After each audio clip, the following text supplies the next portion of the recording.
Welcome to the Show. I'm Steve Moriarty, your host, and if you've been following us, you may not recognize me because after 8 months, I finally braved getting a haircut. With us tonight are my son, Michael, who's in charge of this production. Hello, everyone. Hi. And Jeffrey, who will be our chat moderator. Hi, Jeff. How we doing? Pretty good. Good. Yeah, we've got a good show tonight. Got some interesting stones, some new things we haven't had on these shows before. So anything new out there, Jeffrey, in the news? Well, I don't know if it's newsworthy, but it is my anniversary today. Well, happy anniversary. And I'm here, Happy anniversary, Amy, if you're out there. Yeah, she's not getting her dinner tonight, so, oh well. But 14 years of bliss, so maybe I'll find her something on the show tonight. There you go. So back to the real news here. So there was a nice Peridot find in China. I'm not sure if anybody's from China on our show tonight, but I think it's Jilin, I think, China. It's I've been to China a few times, but this one's near the border of, I think, the mine, North Korea. So I haven't been close to there before. But supposedly it's a grass green color. And it was found by Fuli Gemstones. But I guess a question for you, Steve, would be, they said they had like 20 gem cutters on site, and they were only cutting 110 facets or more. Why is that important? Which I don't totally understand that. Sometimes more facets is better and sometimes not. And I don't think any reason that Peridot cutting more facets in it necessarily makes it better, but it may make people think it's better. You know, and I tell them, like we have a Portuguese Peridot on the show tonight, and it's got 161 facets, and people are impressed by that, so maybe that's the reason. But it's not necessary to get a beautiful Peridot. You don't have to put that many facets in it, but it often doesn't hurt. Yeah. So, yeah, it'd be interesting to see what this Peridot looks like. Peridot's come out of China for quite some years now, and generally it hasn't been the quality of what comes out of Pakistan. It sounded like, didn't they say there was something about they were looking for the location of the in situ, the location where it was found, because often these stones are found well away from where they were formed. You know, they were formed in the mountains, and erosion will often take them far down the river and deposit them somewhere else. And it sounded like that's what they were looking for, the original location. So whether it's the same material as what's been produced recently or not, I'm not sure. But they have always produced very nice Peridot, but not quite up to the standard of Pakistan. So it'll be interesting to see what comes out of there. Cool. So. All right. Something else interesting. You know, I got my little mask here, but I guess one of an Israeli jeweler had designed for a buyer a $1.5 million mask made out of gold and diamonds. 3,600 black and white diamonds. Think that's possible to wear, Steve? Or Well, they said it weighed half a pound. So I don't know if that's going to be comfortable or not. And that picture does not represent what it looks like. But You don't like my illustration? oh, you did that one? Oh, that's nice. Yeah, well, that'd be more wearable because this thing was solid 18 karat gold and a half pound of it. So how you wear that, I suppose you could wear it ceremonially for a short period, but I think it was just for the prestige of it. How much did they say it was supposed to be worth? 1.5 million. 1.5 million. So black and white diamonds and just solid 18 karat gold. And That's nuts. how effective it is at filtering out COVID, I don't know. But they're Yeah. they're playing up on COVID. I'm not sure exactly why or how it relates to anything or what it means, but it's in the news. It was for a buyer. Made for a buyer. Yeah. Yeah. So I think he said that he wanted it by the end of the year, and he wanted it to be the most expensive there ever was. So probably for his New Year's Eve party or something. He said it was Chinese, didn't he? yes. Yeah, some Chinese buyer. So interesting news. Thank you, Jeff. Anything else going on out there? Well, we did have something go viral, didn't we, Michael? The should be a nice Tanzanite coming up here, which now it went viral. We didn't originally come up with this idea, I don't think, did we? Oh, The Vader cut. So if you can see it in the corner there, I guess was this who is it on Reddit or Imager that people started calling? It was on Imager first, but they kept on calling it the Vader cut because it looked like his helmet. Ah, okay. So if you can see that Which that was planned by me, of course. Yeah, I could see the Darth Vader in there. yeah, me too. Someone didn't say it though. I'm not sure I would have said that. Yeah. Everything looks like a It sailboat didn't to strike me, me. though, so. Yeah, it's a sailboat. Cool piece though, and that's sold so already. it went. Yeah, it's sold already. Yeah. So it went viral, and how many people saw it? 1.5 million people watched it in one day. Yeah. So which is cool, and we've managed to have several things go viral like that, and it's a interesting thing to happen to see that many people interested in something in such a short period of time. But this was a really cool stone, and just had, like you see in there, so much red coming out of it. It was really an amazing piece, and I don't remember what it weighed. 8? No, it was 11. Wasn't it? 11. Yeah, a little over 11 carats. So cool piece. Yeah. Yes, it's sold. Yeah. Right. Yeah, Yep. it's sold. Yeah. Probably for too little. Darn it. Oh, well. Yeah. Went to a good home. Yeah, he loves gems, and he's collecting all sorts of things, and I'll see him over and over again. That pretty much it?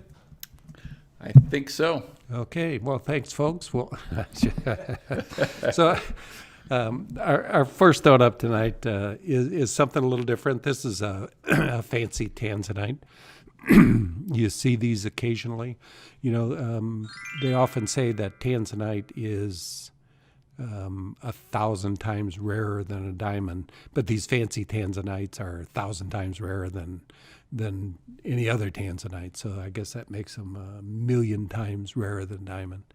But let me explain a few things to you before I get into this too far. So what we'll be showing tonight, you'll be able to see on our website, MoreGems.com. If you decide that you'd like to buy something or just see what you're going to see all night if you don't have time to stay with us all evening, just go to the green banner at the top of the first page on More Gems and click on it, and you'll see all the stones that are on there. And you can purchase there with a credit card or PayPal. We do have financing available, and you can also arrange for layaway. You have to do that tomorrow by giving us a call at 800-348-4499. Let's see, what else? So tonight you're going to see a sale price on the stones that we have.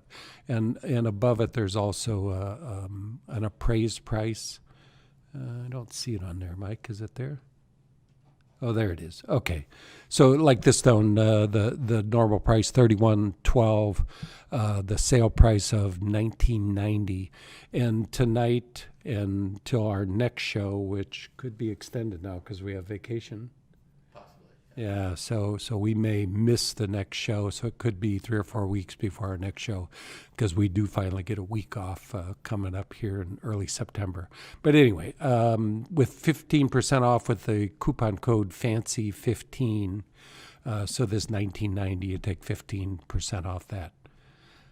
The appraised prices on there are based on this gem guide.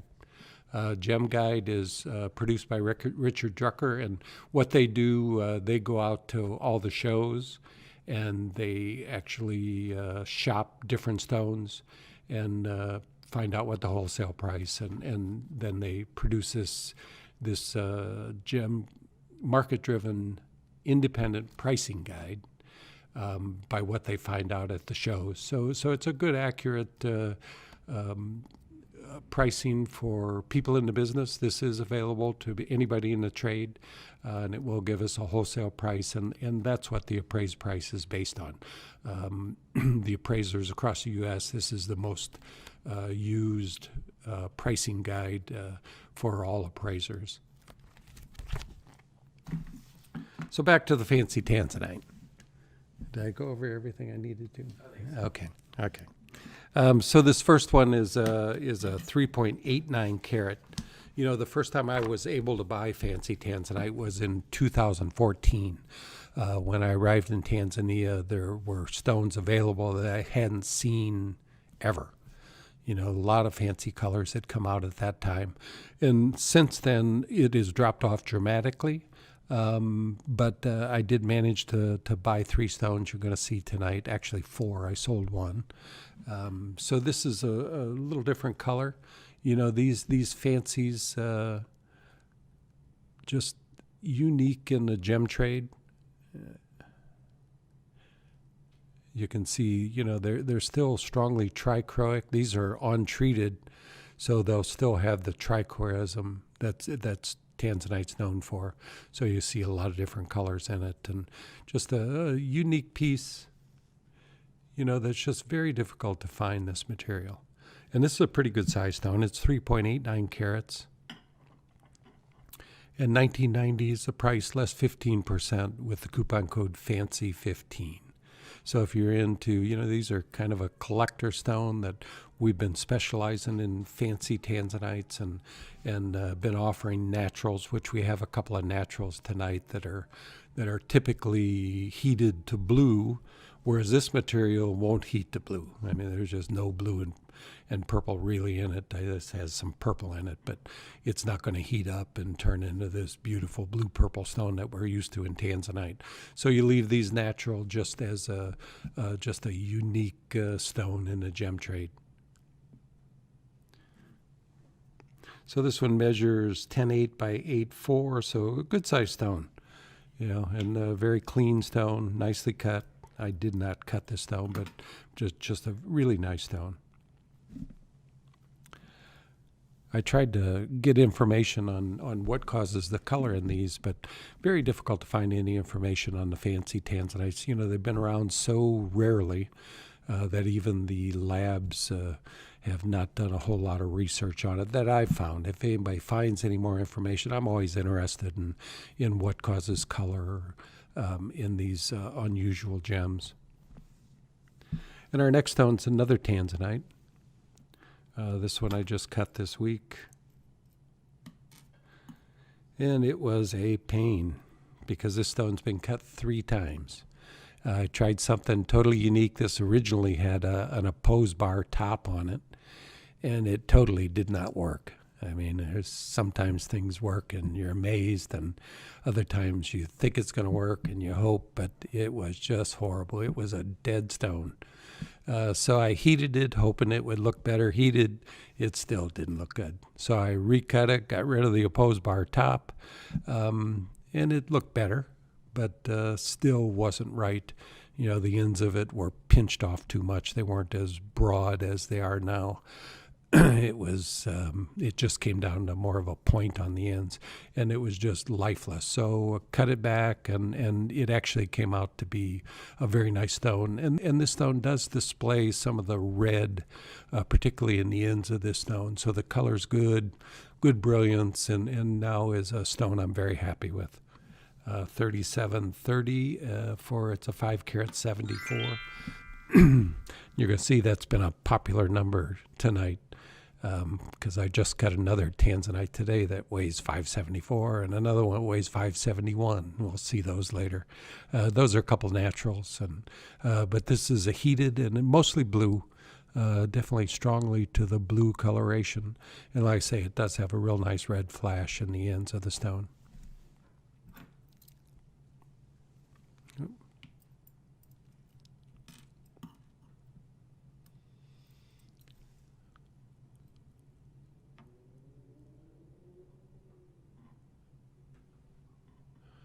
If I can get that.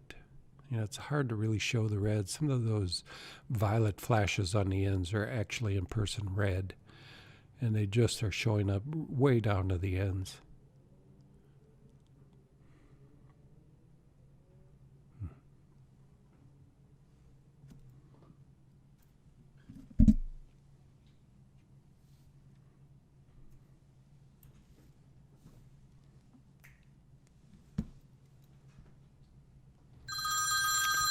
And got a question there, Jeff? Yeah, Ashley wanted to know, you said the opposed bar cut. She's heard both that and the pixel cut used together. Are they totally different terms? Or? No, it's same cut. Same cut. Pixel cut is just something, a newer name for it. The opposed bar has been around a long time. I've cut it for 30 years, and there's some new cutters out there that just decided it should have another name. And pixel cut's real appropriate because as you flash it, just little squares just flash at you, and they do look a little like pixels. So it's probably an appropriate name, and something different and something new for an old cut. Maybe I need a new name.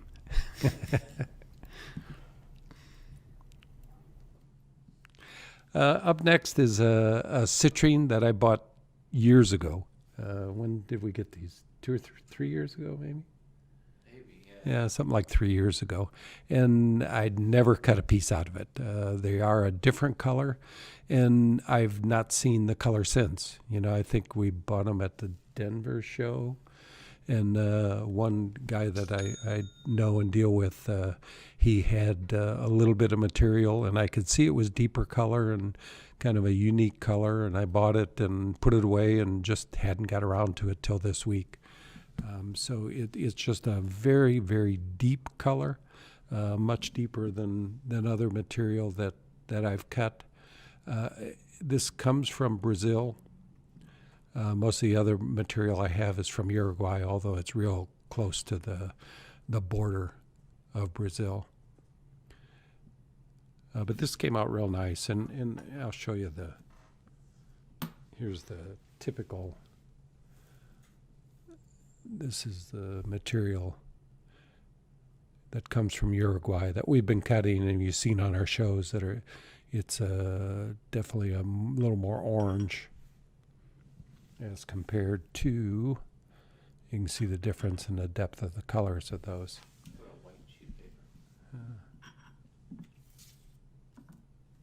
Both real nice. This color here really cuts a beautiful stone also, and very similar in color, just darker here.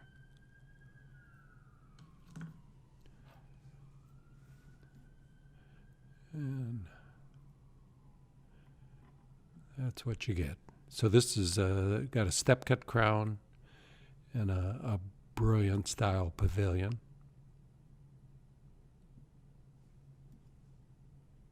So real happy with it, but I've only got a couple more pieces of rough, and I probably should have bought more, but you never know whether this stuff's going to cut too dark.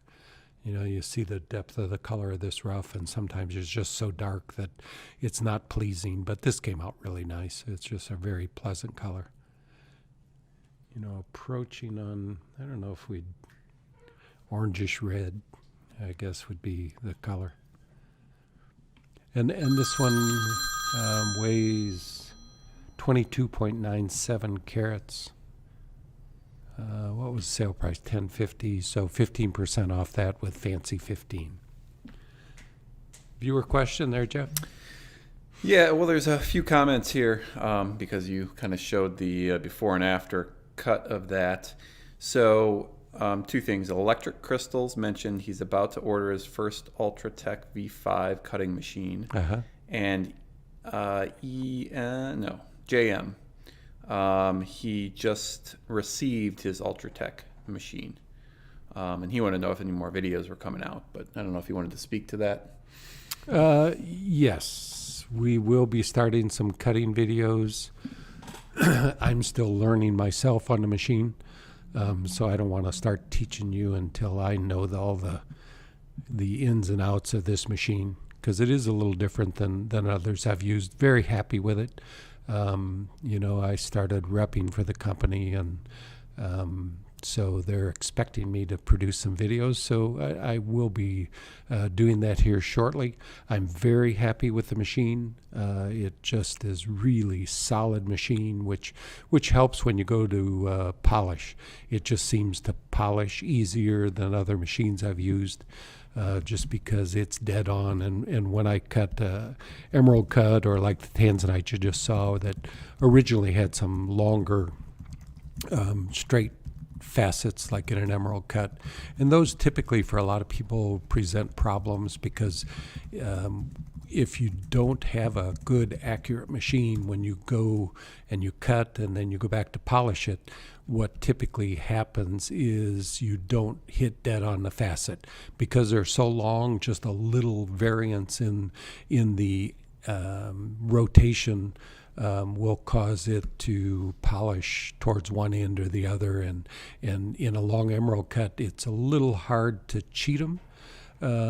Cheating meaning that you adjust the machine, fine adjustments.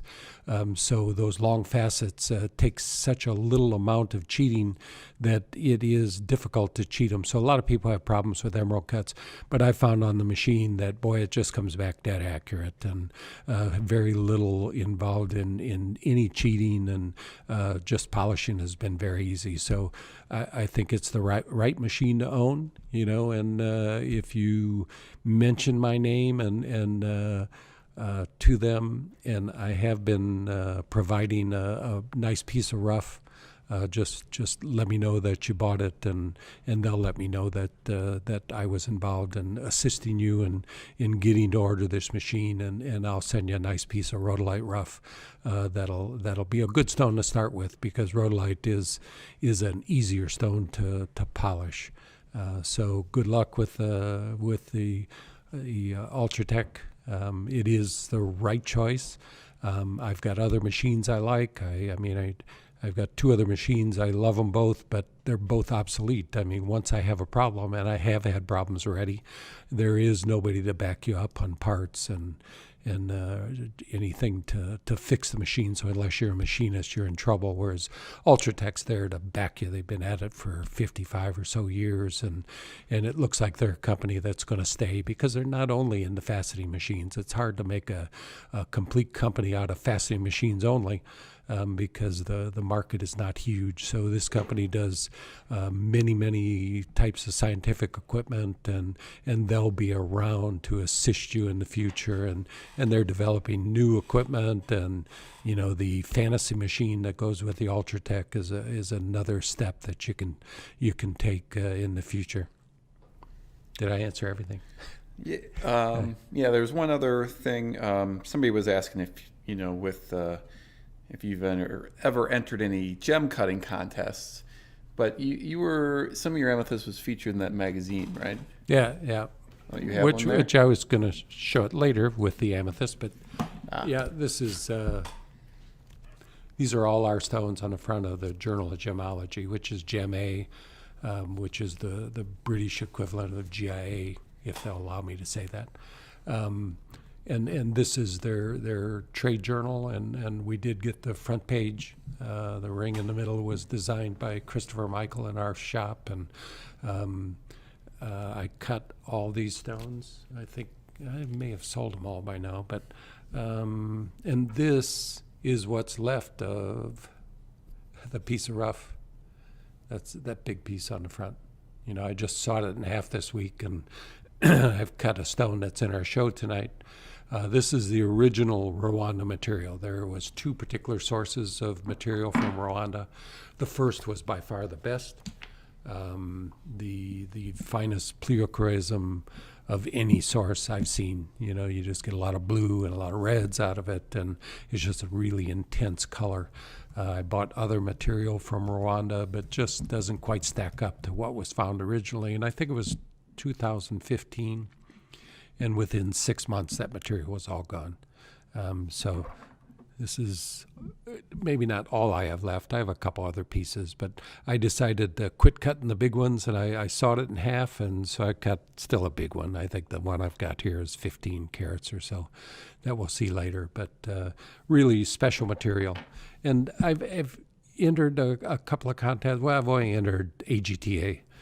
And, you know, the issue I did enter this year, I had a couple of really nice 6-7 carat stones. I did lose to an 80 carat Sphalerite, which I think we've discussed this. It's hard to compete with something so important, and you know, you think you got a great stone, because I entered a Tanzanite and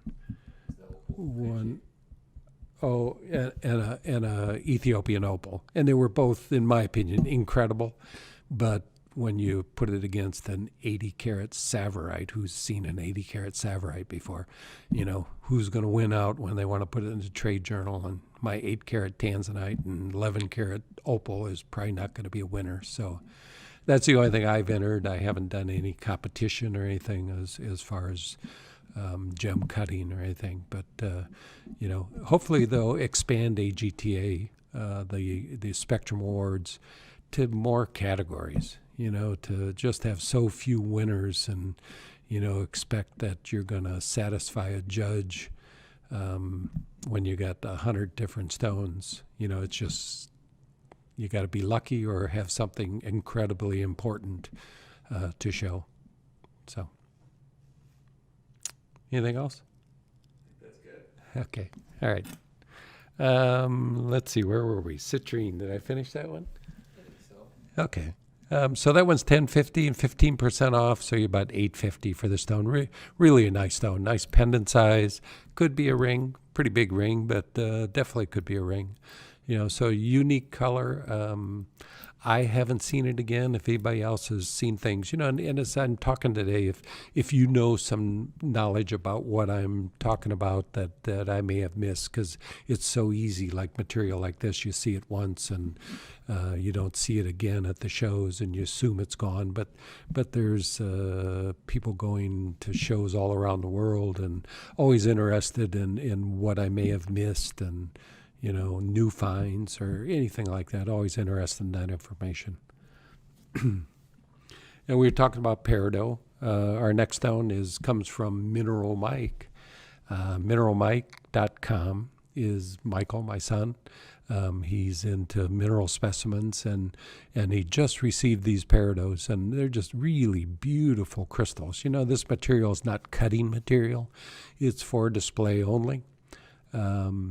You know, but you can look at all the crystal faces that are on these. You know, these are twinned here. You know, and they're just really nice crystal faces. Most of them are etched a little bit,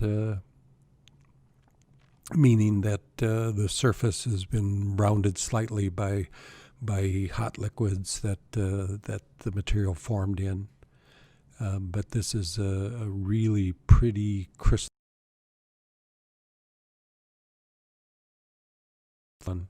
So it weighs 81 carats, $4.99 is the price, and 15% off. Takes you to $4.25 or so. So it's on Mineral Mike, and you'll find that he has more specimens. What we're going to show you tonight, these are brand new, and they are out of Pakistan. You know, if you look at the tip of this stone, what's special that I don't think you're going to see in the Chinese material is the blue-green, like you see at the tip of this. You know, this color is what has made Pakistan special.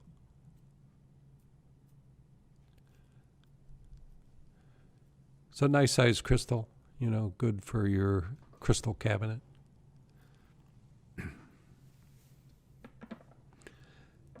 And we'll follow that one up with a cut Pakistan Peridot. And this one does have more than 110 facets. And I like this cut. I mean, when it comes to Peridot, This is my favorite cut for Peridot. It just is just a pleasing finished stone, shows the color of the brilliance, and it makes me like Peridot about as much as any stone that I cut.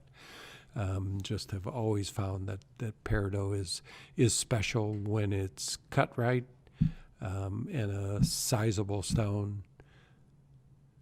So we're the gentleman that we've been getting the specimens from. He also has rough, and I hope to get into a little more of the rough Peridot. I'm so focused on Tanzanite at the moment that it's hard to put the money into anything else, but I do want to get more Peridot. I just love it.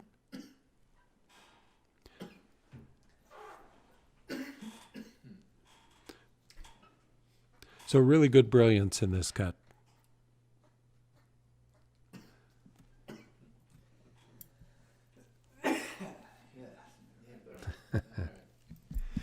So that one weighs 4.44 carats, 920, and 15% off with fancy 15.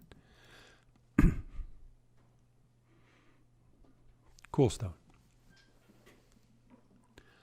And next is a faceted opal. I do like faceting them. And with the Ultratech machine, I am getting faster at faceting these, which is beneficial because it's always an issue when you go to cut a stone. In the case of the opals, do you cab one that takes you an hour, or typically faceting can take you 3 or 4 hours? So it's kind of a conflict, your time versus benefit. But the one benefit of the faceted stones is they do sell. So people find it unique. You don't see them faceted often. So because of the clarity of the Ethiopian opal, you can facet it, and it does have an interesting effect, and it sells. So I will continue to facet it, and I'm always looking for the material that will facet well. It just takes a higher clarity stone, although I do facet them now that don't have such high clarity, and people still like it. I mean, it's just different. The advantage of faceting, if you look, you'll see some larger reddish orange areas that are actually the effect of the faceting. It's not play of color. It's caused by the facets on the back of the stone reflecting the little bit of orange body color of these opals. So it does have, faceting can have a benefit. The one you'll see later is more less transparent.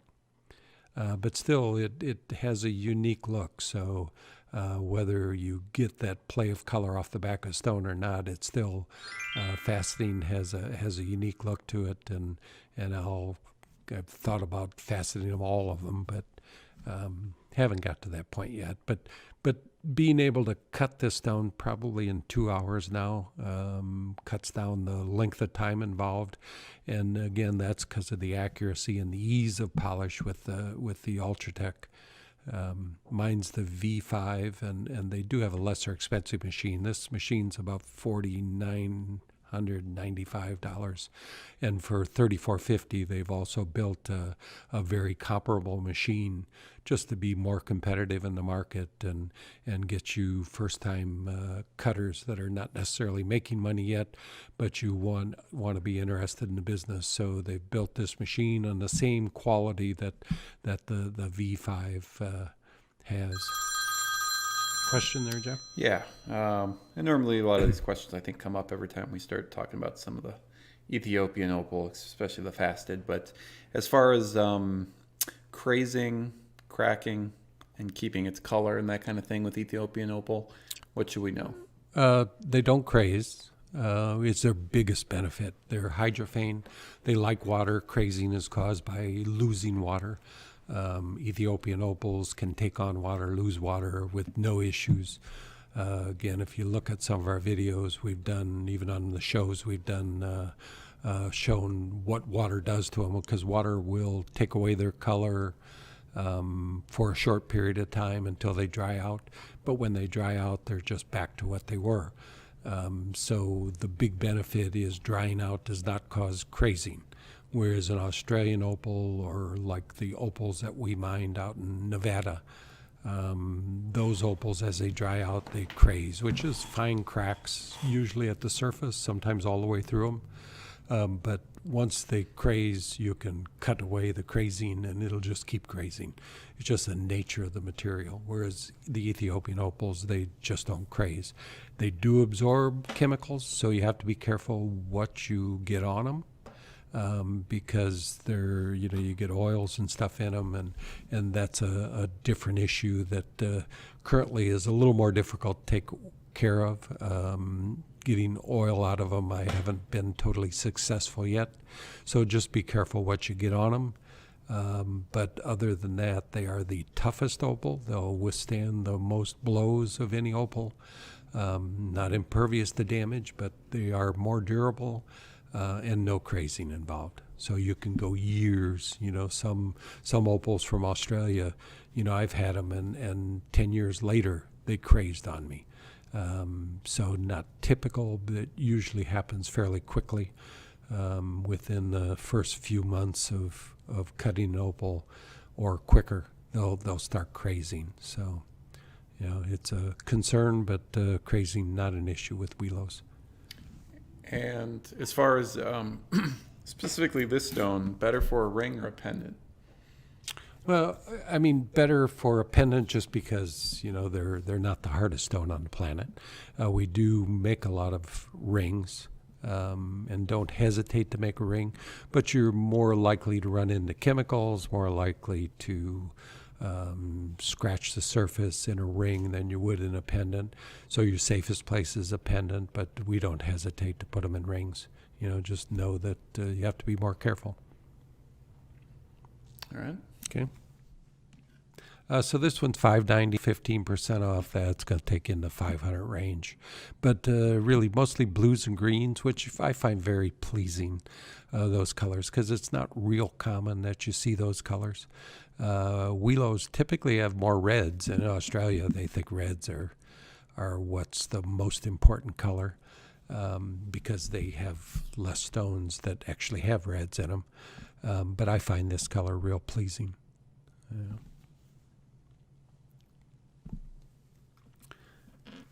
Here's a piece of opal this is from Mineral Mike.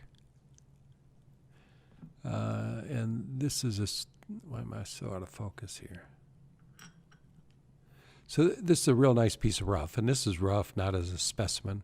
This is something you can cut, and this would cut as big as the stone you just looked at, and just has really, really nice color in it. Probably is.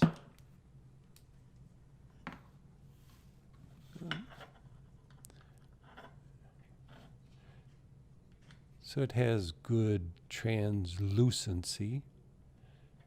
So it would make a good faceted stone. Maybe better for a cab just because of its depth.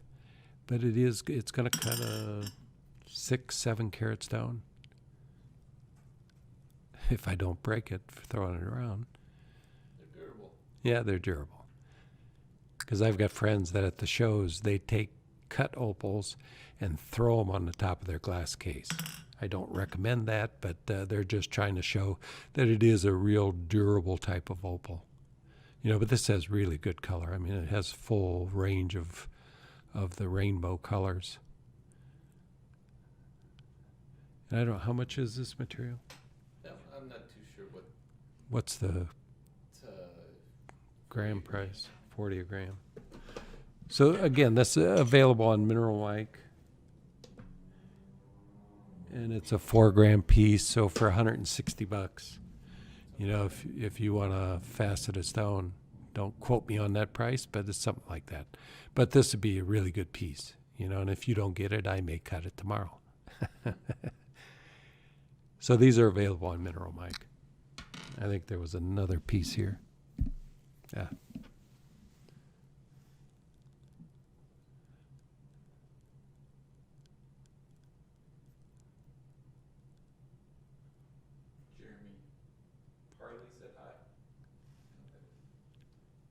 Hi, Jeremy.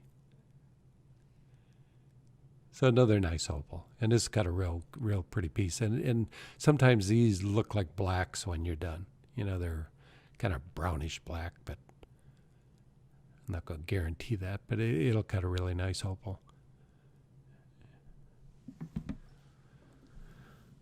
And up next, you know, these are always some of my favorites. These used to be readily available to me. Much more difficult to get these days. This type of zircon comes from the Umba Valley in Tanzania. I've got one primary supplier of this, and I buy regular from them. And it used to be much easier. Now it's a difficult stone to come up with. And it's just such a pretty color. It's always been my favorite color in the business. I call it kind of peach color. And this light just doesn't show the peach as much. Yeah, that's much more accurate for the color of the stone, which is a beautiful color. Because this is like Malaya garnet, which has always been one of my favorite gems. This zircon came out maybe 15 years ago or less. When I started seeing it, and I was just thrilled because getting Malaya garnet is almost impossible. At least this kind of color Malaya. There's a lot of stones they call Malaya that are more reddish brown, but these peach colors, they name it Imperial zircon after Imperial topaz, which this is very similar to the color of Imperial topaz. And Imperial topaz, this color can bring 2,000 a carat. So when you got a 7 carat 65 at $1,260, it's a bargain in comparison. And Malaya garnet now is 1,000 a carat for these types of colors. So this is the bargain in the business and well worth owning. This is really a beautiful stone. And with Fancy 15, you get another 15% off this. You know, just really nicely cut. It's not a cut I did, but this cutter is just very talented, and they do very nice cutting and just getting this material. I'm just very happy to get it. I do have a piece of rough. This is kind of what it starts out as. Typically, it's darker. I don't know if this piece of rough had been heated or not, but a little more heating sometimes brings out the pink that's in them. And sometimes these are so dark you can't even see into them. But heat lightens them up and brings out the peachy color in some pieces of rough.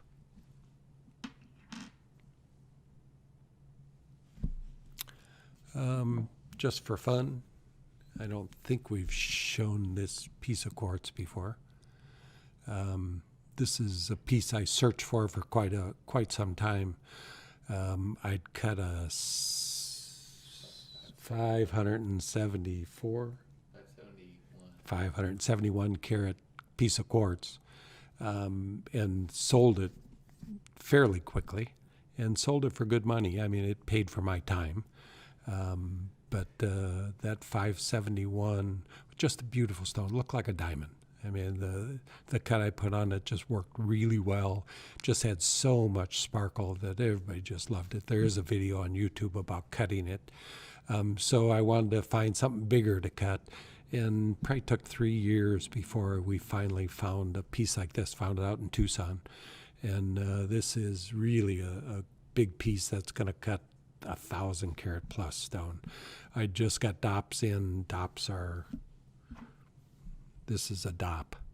This is what goes into the Ultratech back there and holds the stone on the machine. I got some larger dops. I don't know they're large enough for this, but we'll give it a try. And I'm not sure if the machine's big enough. It's not so much the machine, but the laps that you cut on are 8-inch, so you only have a 4-inch cutting surface. And this is pretty much all of 4 inches. So, but the goal is to cut something bigger than 1,000 carat, and this will definitely do it. I mean, this is probably 1,500 carats finished. Got to find the time to do it because it will be a 1-week stone. but this is such a clean piece of material that just excited to get it, and hopefully in my lifetime I'll finally sit down and cut this.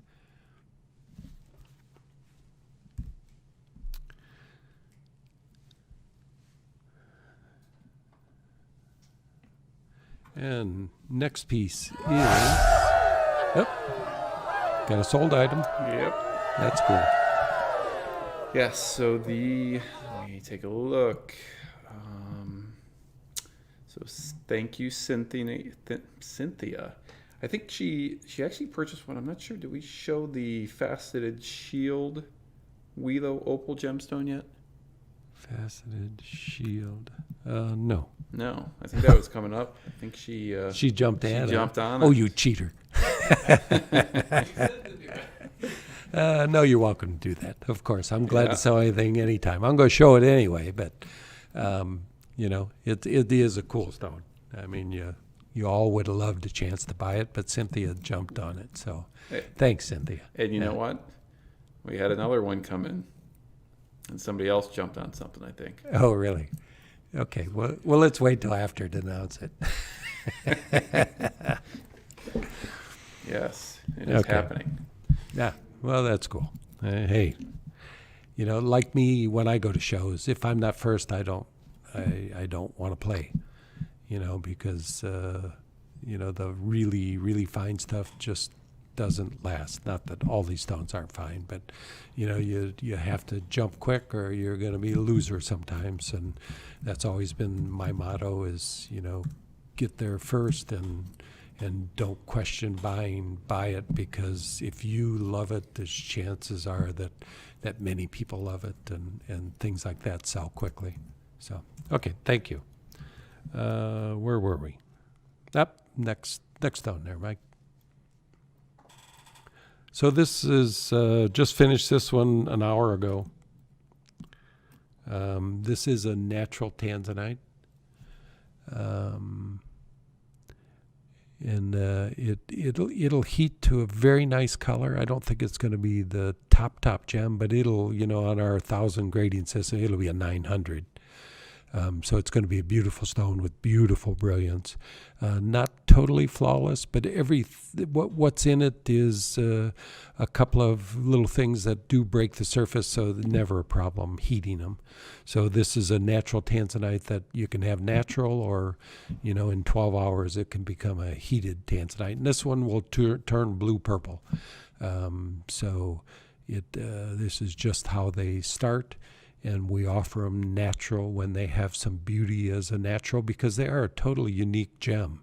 There's nothing else in the market that looks like a natural Tanzanite. And we do feel that it's important that we offer them natural, just because it is the way it is, and it has beauty as it is. And once you heat it, it's gone forever. So you can always heat it. You just can't get it back. So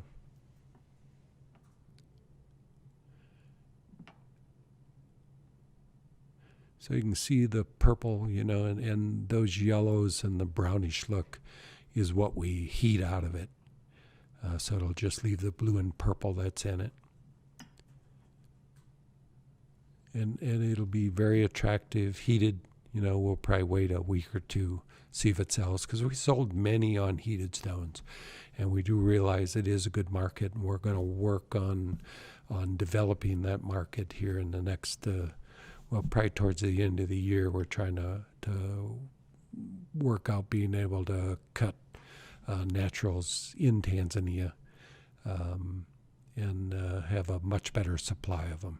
Because it's kind of fun. You got two stones in one, because if it doesn't sell like this, I heat it and it sells as a blue-purple Tanzanite, and but just being able to offer it like this, and it's surprising no others are really focusing on this market. I don't know how big the market is, but we've been successful at it for the few stones that we get to cut natural. But this is a bearing emerald cut style, so it has really good brilliance.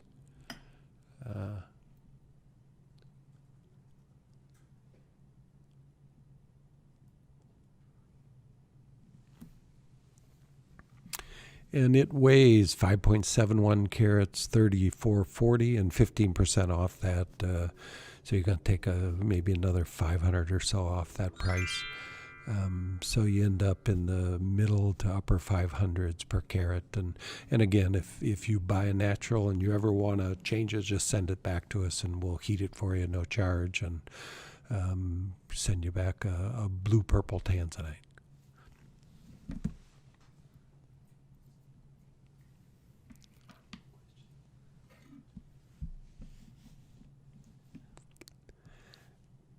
And up next is, and we have another sold item. Yep. Ah, cool. This one is actually from Mineral Mike. Ah, Steve, good. can you guess what it was? Well, I bet it's a Peridot, or it's got to be a Peridot. And it's not. No. Isn't that all I've shown? No, you showed some rough. But we didn't have a price on it, so they went to Mineral Mike and Yep, bought it. it was Oh, there. cool. Oh, good. So, Thank you. Yeah. Mike says thanks. Yeah, this is kind of a new business for Mike. He's been a collector for years. And one Tucson, we finally talked him into starting to sell what he loves. I love gems and he loves minerals. So, he's developing that, and it's developing very well for him. It's unfortunate that neither one of us can travel right now. We're anxious to go back to Tanzania and be able to buy there, but just not going to happen till COVID's over or treatable. So hopefully end of the year or early next year we'll get out. So which piece was it? The bigger flat one? Wow, I am getting older because I cannot even see that. I don't know where I can show it to you that you can see it, but both of them are great pieces of rough, and he's got a lot of pieces of rough on there.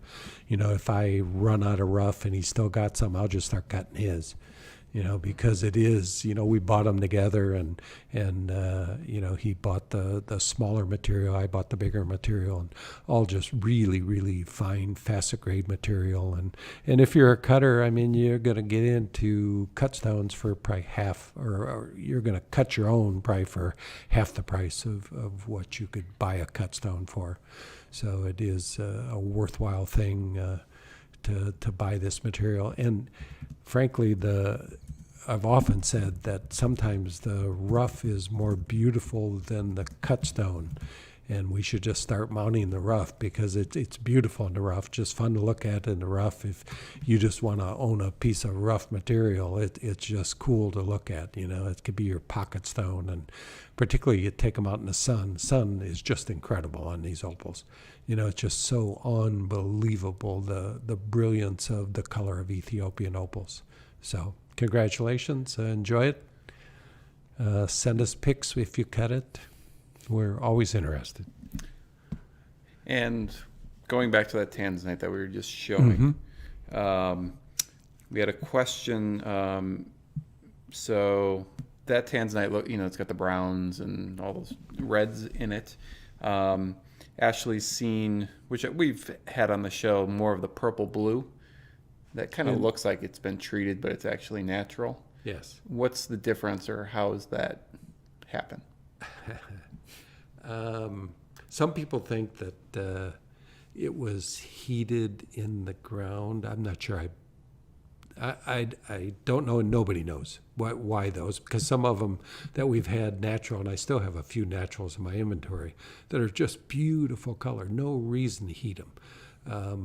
But I know that they're not heated because I've heated some of those stones, and they actually get a little deeper color when you heat them.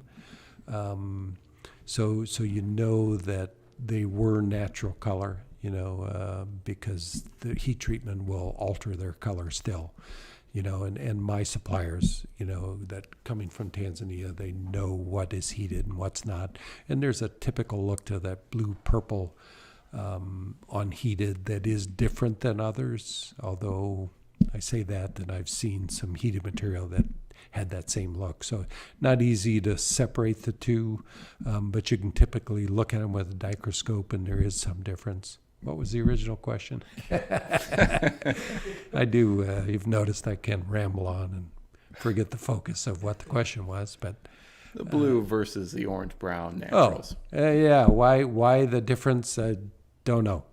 You know, yeah, like I say, some people say it was partially heated in the ground, and that's possible. But you know, I've tried to partially heat stones, and they don't come out like that.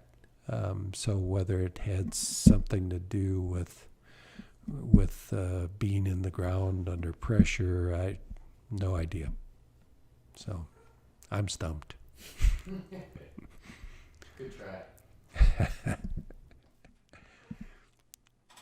Is that it? That is it. Okay. All right. So this natural, $34.40, 15% off that with Fancy 15. Get in and get yourself some natural Tanzanite. Up next is another Peridot. This one, I really like the shape of this one. Just really distinct. And that color, I mean, that color you're seeing at the tip there is really my idea of a really exceptional Peridot. You know, that you don't get that minty green even from Pakistan real often, but, you know, that's the right kind of color. You know, not that the others aren't beautiful too, but I'm particularly fond of that. You know, there's so little yellow in it and the secondary color being blue.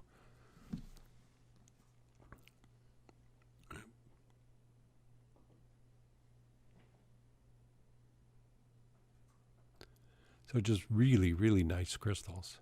You know, it's been a long time since I've seen crystals with the form that these have. And they're nice size.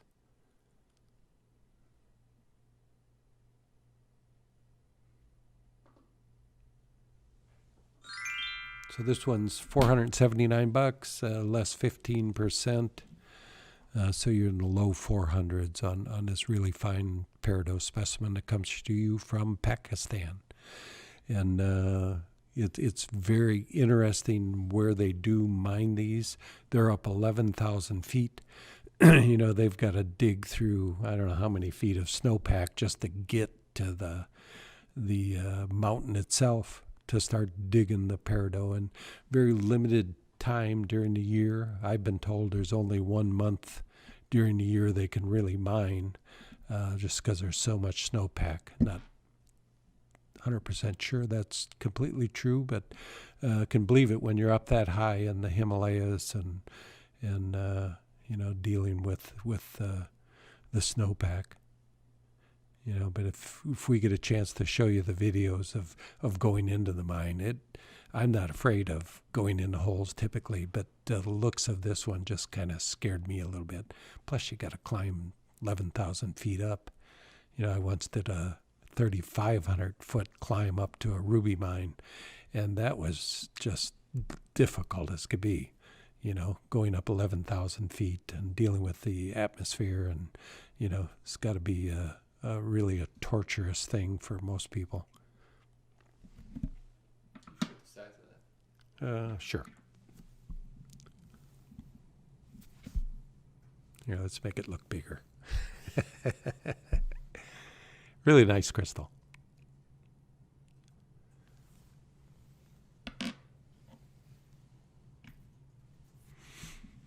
And up next is another fancy Tanzanite. This one's really kind of a unique color. I had somebody ask me what would happen when you heat this. I have no idea. I don't think it would be prettier. It's not going to get darker. It's going to alter the color from this, and I think this is a desirable color. You know, there's a lot of sapphire coming out of Montana that has a similar look to this, and spinels are very popular in this color range. They're actually more gray, but this is just a really pretty natural Tanzanite that color you just don't see typically. I really haven't owned a stone this color at all.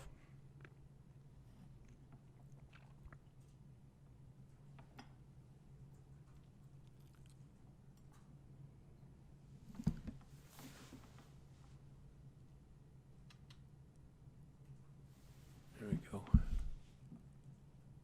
So pretty stone weighs 2.81 carats. And 1266 less 15%. And again, these colors for Tanzanite are much, much rarer than your typical Tanzanite.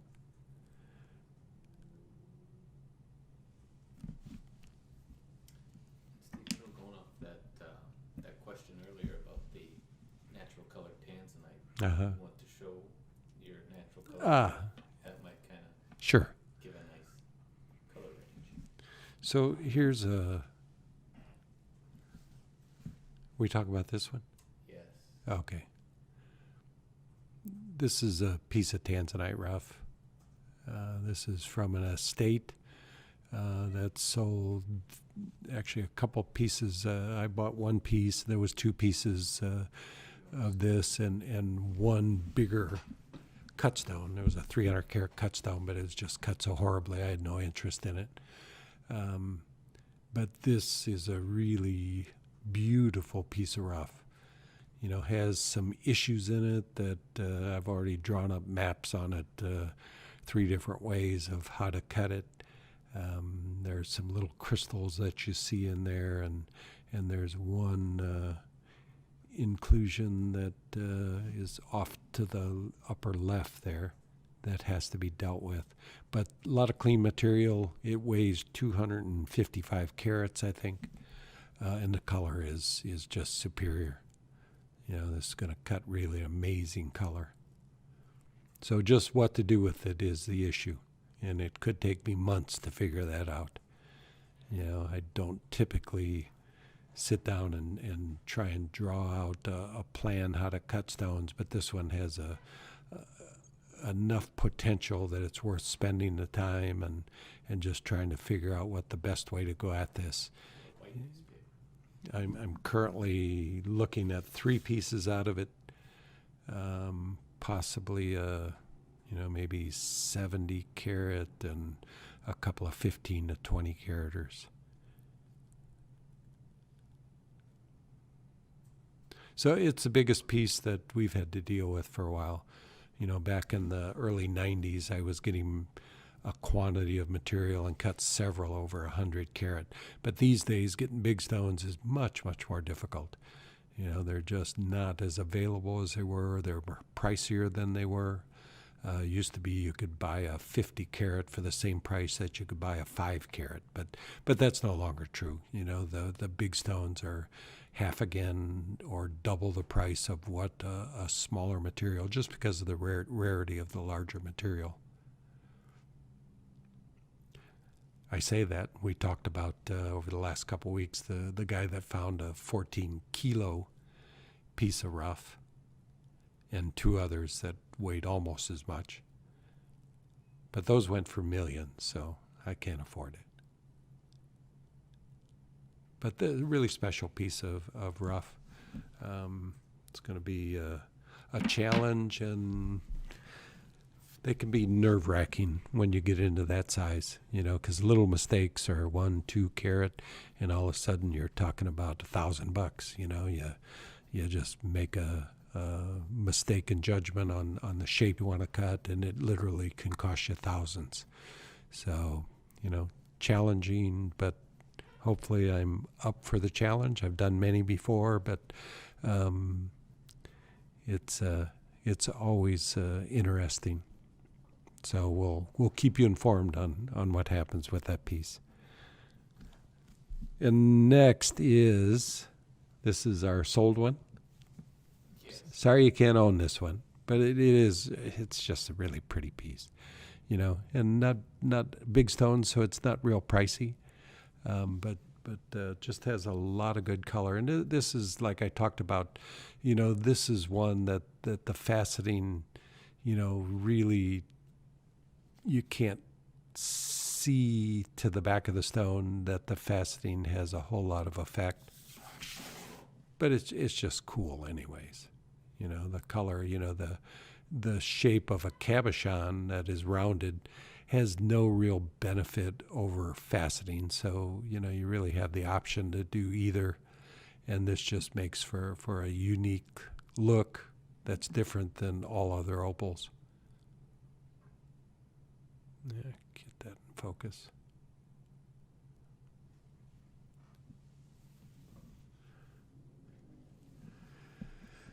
So unfortunately it's sold, but I'll try and cut more. We'll be doing a lot more opal in the future, and faceting. We probably maybe faceting a third of what we produce, and I'm always looking for material to facet. There's here's a piece that this one again will be like the one that's sold. It won't be transparent, but still worthy of faceting. Just color throughout. And I probably will facet this one. Probably be a half moon or something. I think you got to go higher up. Oop. So cool colors in it. And up next is something truly amazing. This is a Tanzanite that this video will never do it justice. I mean, you can see the red flash in it. The red flash just, in certain lights, just overtakes the whole stone. I mean, it's a third of the stone, just red flash. I don't think I've ever seen more red flash in a stone in my life. This, you can see it flashing everywhere, and a good incandescent light will highlight that dramatically.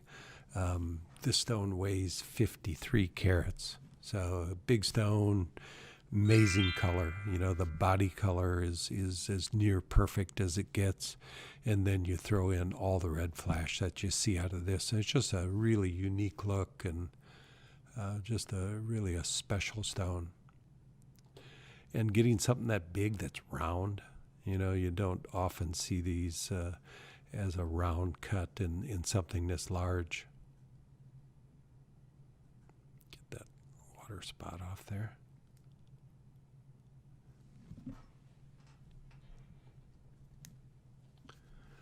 So I didn't cut it, but it is as near perfect a cut as I've seen other than what I cut.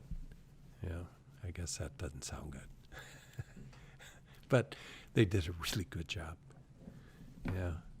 I mean, the person that cut this is very talented, used a good piece of equipment, and had a good piece of rough to start with. Those flashes you're seeing as purple are really bright red. I mean, and they're intense red. I've had a few stones with this great red flash, like the Vader cut had really great flash, but the amount of red flash in this is really what's extraordinary.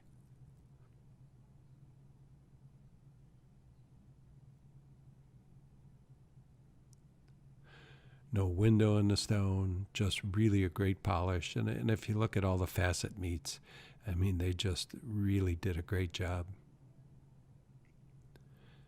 I'd like to know what machine this was cut on, because it really is near perfect. And the color is perfect.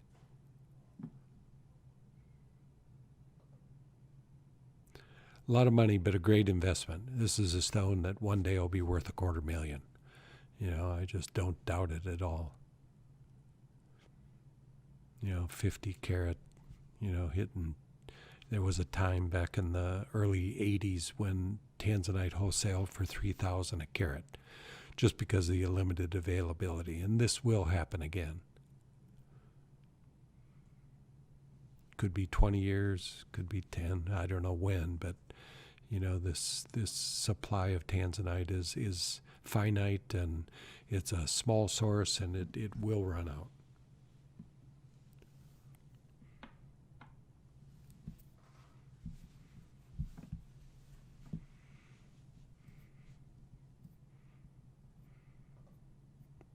Come on, make my day. It'll make your day, because you'll love. I mean, you just. I show it to everybody. I mean, it's just such a beautiful stone, and it's something about a 50 carat round brilliant. in Tanzanite that you just rarely ever see it, and just thrilled to own it, and something that if I was really an investor and put stones away, this would be one of my choices. Can you show the size of it? Sure.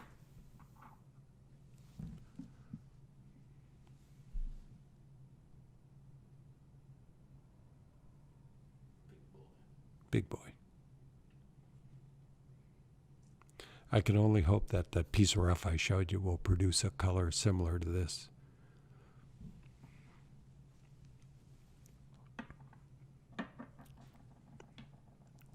And back to reality here. Next stone, another zircon, another Imperial zircon, and again a round brilliant, and zircon produces amazing brilliance. High refractive index is what gives zircon this look of diamond-like brilliance. And again, another peach color, and it weighs just under 5 carats. For this color, I don't think there's a stone that's less expensive that you can get in this color. You'll see sapphires this color for many thousands a carat, 10, 15,000 a carat. The Malaya garnet is 1,000 a carat, and Imperial topaz 2,000 a carat. So there is demand for this color, and this has just been the least expensive version of this color in any stone that you can buy.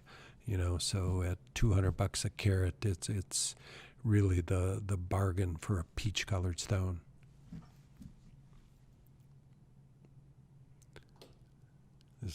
Again, this light just doesn't show the peach. The other pictures are accurate. This will show you the brilliance, but I'm not sure whether it's the light, because it's the same camera I used to photograph the others, but different lights. You'll never see this color. So go back. That's the color that you're going to see.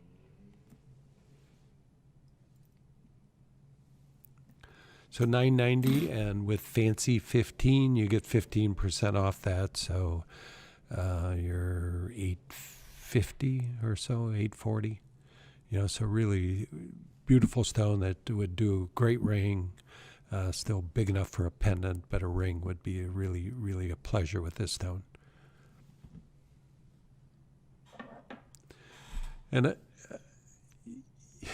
yes, Jeffrey. Screen, but, okay. We have a viewer question. Yes. What's the question? So the question, and I noticed it because it looks like they have a Siamese cat as their icon.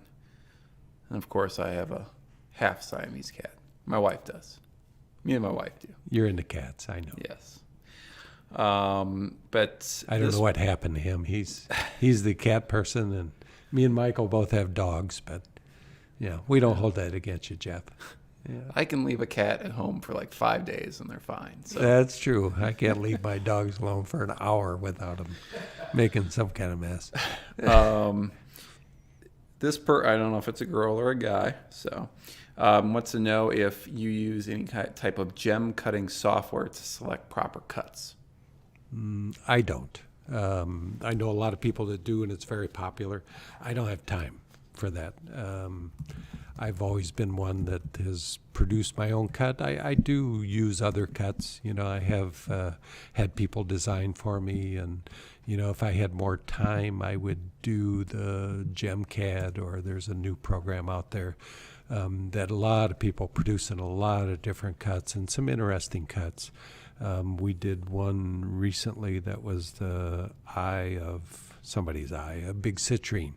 I cut it a couple of times, and that was from a design that a gentleman produced on one of these programs. So the programs are very interesting, really good.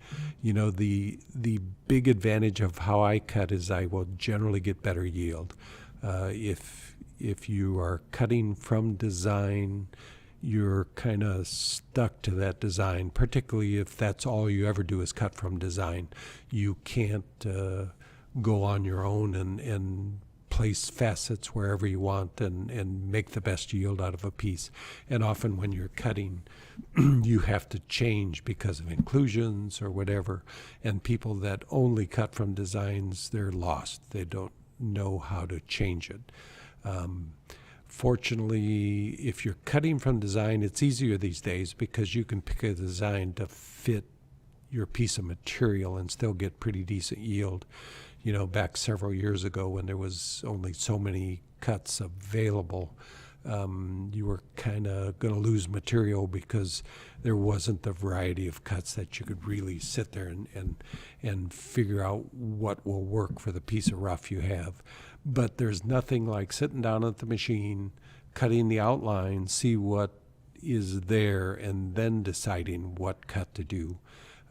It'll increase your yield significantly, and I'll bet that for most people I get 10% greater yield than the average person, just because all I've ever done is free hand cut. I mean, what the right term for that is, don't cut by design.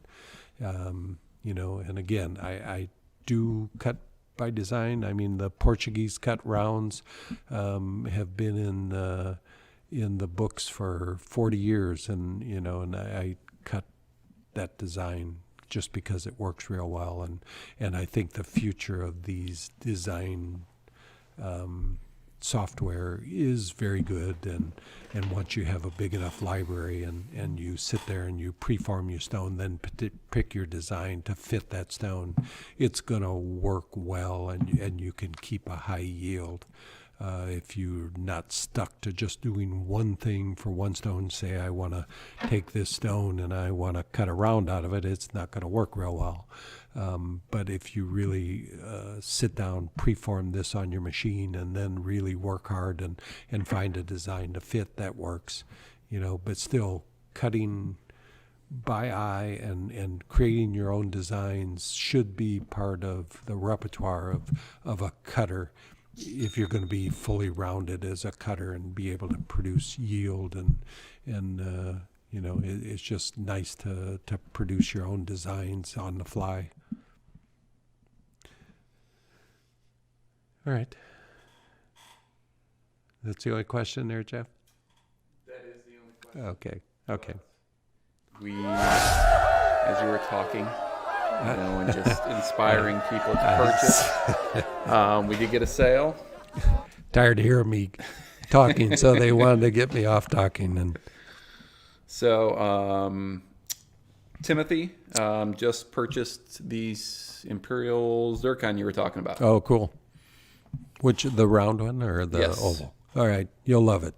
Yeah, I've sold many, and like I say, I wish it were more available. I'd have more in my inventory. I think I have one more round that I own, but other than that, it's pretty limited for this material. But I'm always looking for it, and you're going to be happy you own it.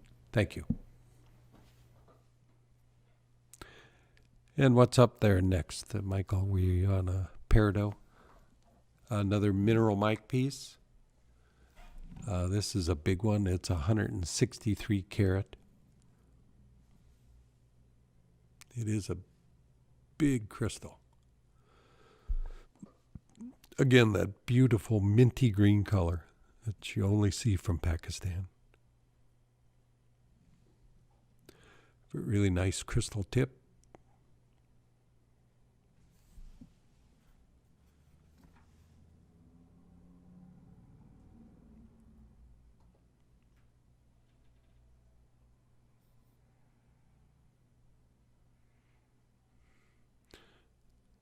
When this first came out, probably back in the middle 1990s, maybe, the size of the crystals available was spectacular, and they were facet grade. You get a piece like this, and you could facet I once cut a 77 carat faceted Peridot, which is about, it was even a little bigger than this, maybe. But those days are gone. You know, you're lucky to get a 5 carat Peridot these days. So really nice crystal, $339. And 15% off again with Fancy 15.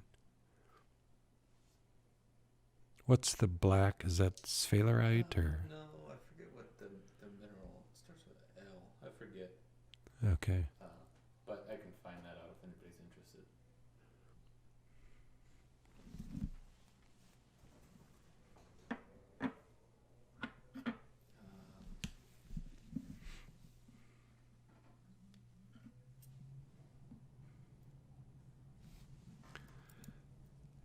And up next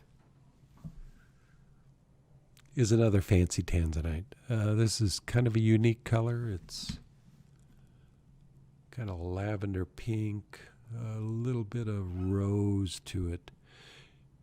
You know, the pinks were the rarest color in the Tanzanites.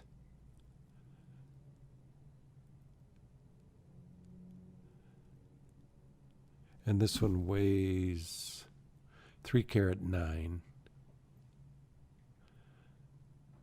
38.50 the appraised value. 26.90 is the price on our site. And whoops, I think that's.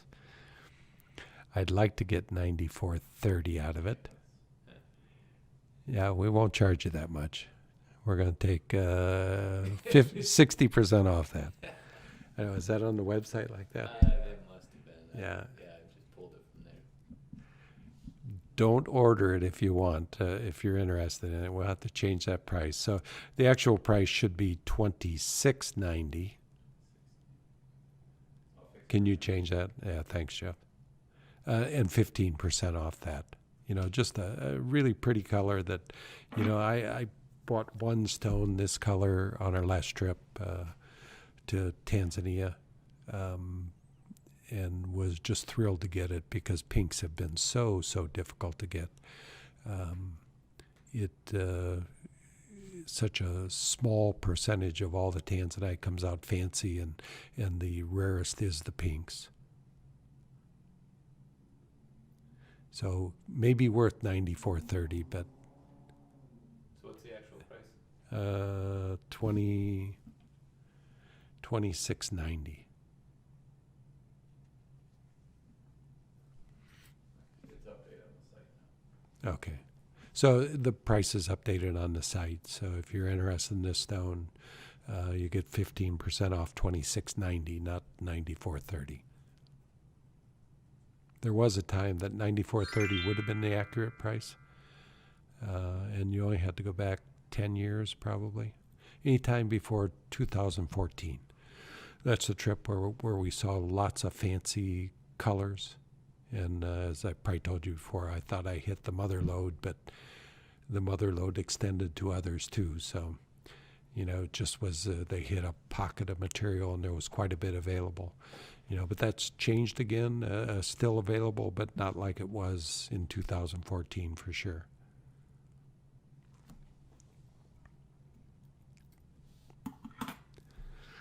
And up next is a Rwanda amethyst.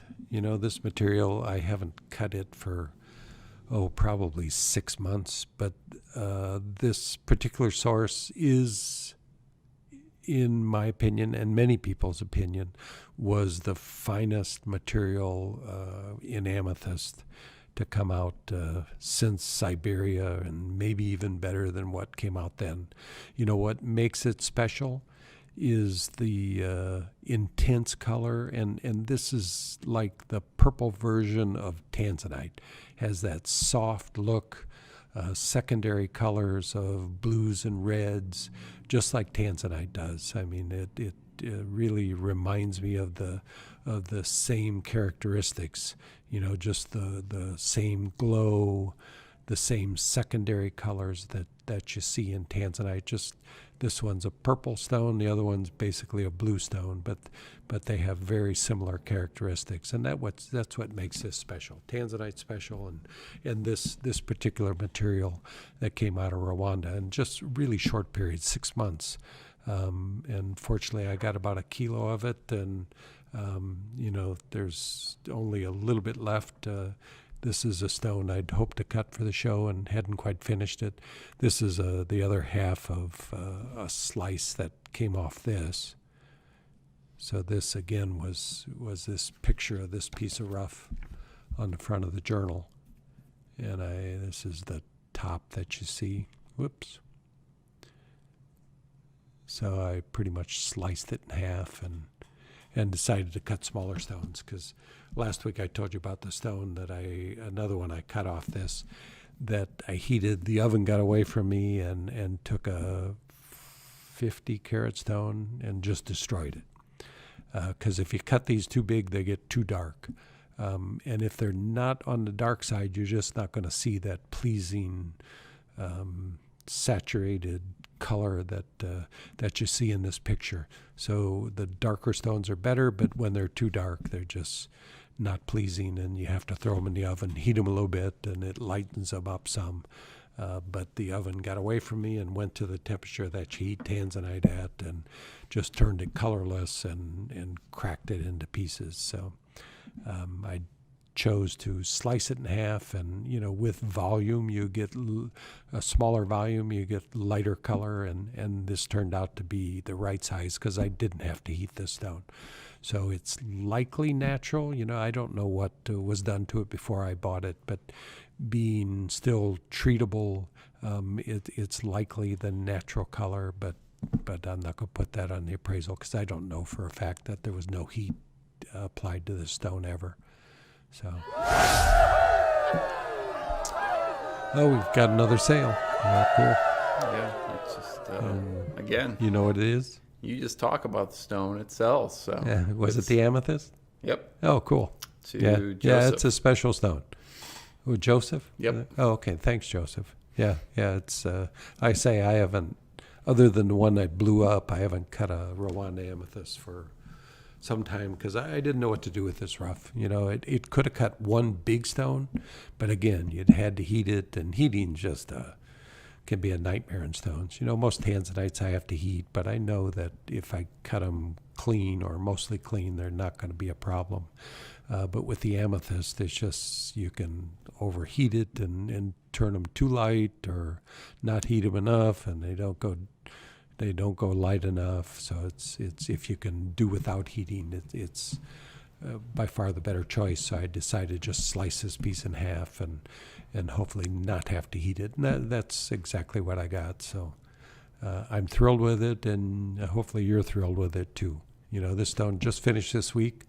I've been cutting all week or for the last 2 weeks trying to get ready for this show, and just pulled out some material that we've been sitting on for a while, including that and the citrine that I had earlier is material that's been around for a while, and the Peridot.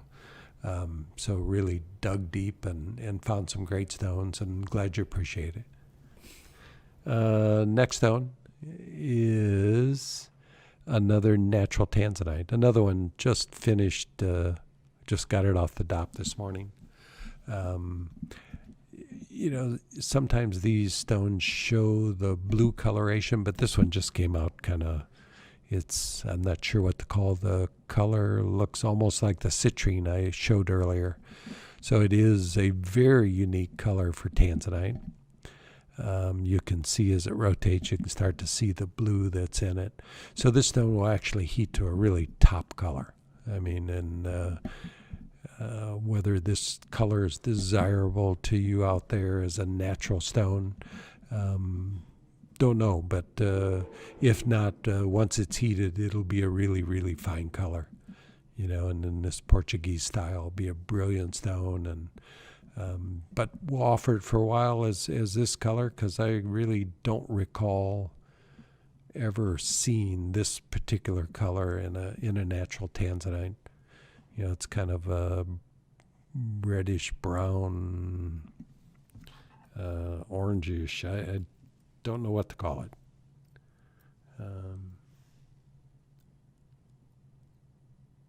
Get the focal range of this. Whoop.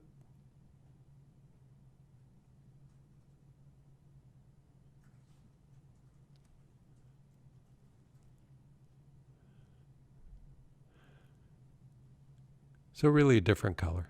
If you're looking for a unique color in Tanzanite, this is it. If not, wait a week or two and it'll be blue-purple. Yeah, but we've done really well selling these naturals. Usually they've been a little smaller because you really have to pay for what the ultimate color is going to be. So this is really priced. Is that correct? $5.74. You know, I don't know about that price either. Yeah, and unfortunately, that price is not correct. So, and this one should have been $38.80. Sorry for not checking these prices. Because it weighs 5 carats 74, and it should end up about $6.50 a carat. That's the price on the site. What? $38.80. $38.80? Yeah, I don't know why it's. How'd that come up? Don't know.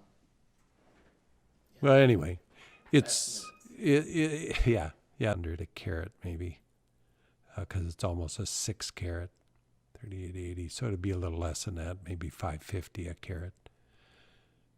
You know, but this is just a really brilliant stone, and again, it's going to heat to be a spectacular color.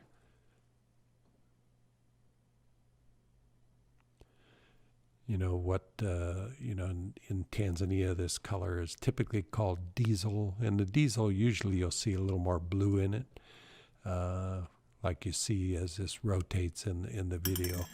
You'll see it's got the blue in it. So all that brownish reddish is going to disappear and just leave the blue and purple, and it's intensive color enough that I'm confident that it's going to heat to be a really top colored gem.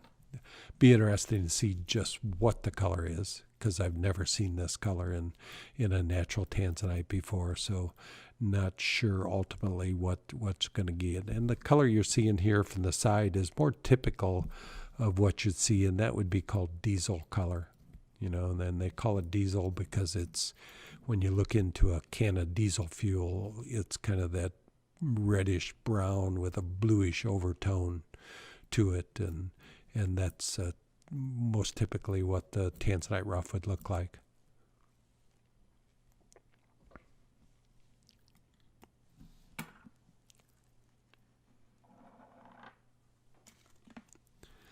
You want to take a question, Jeff?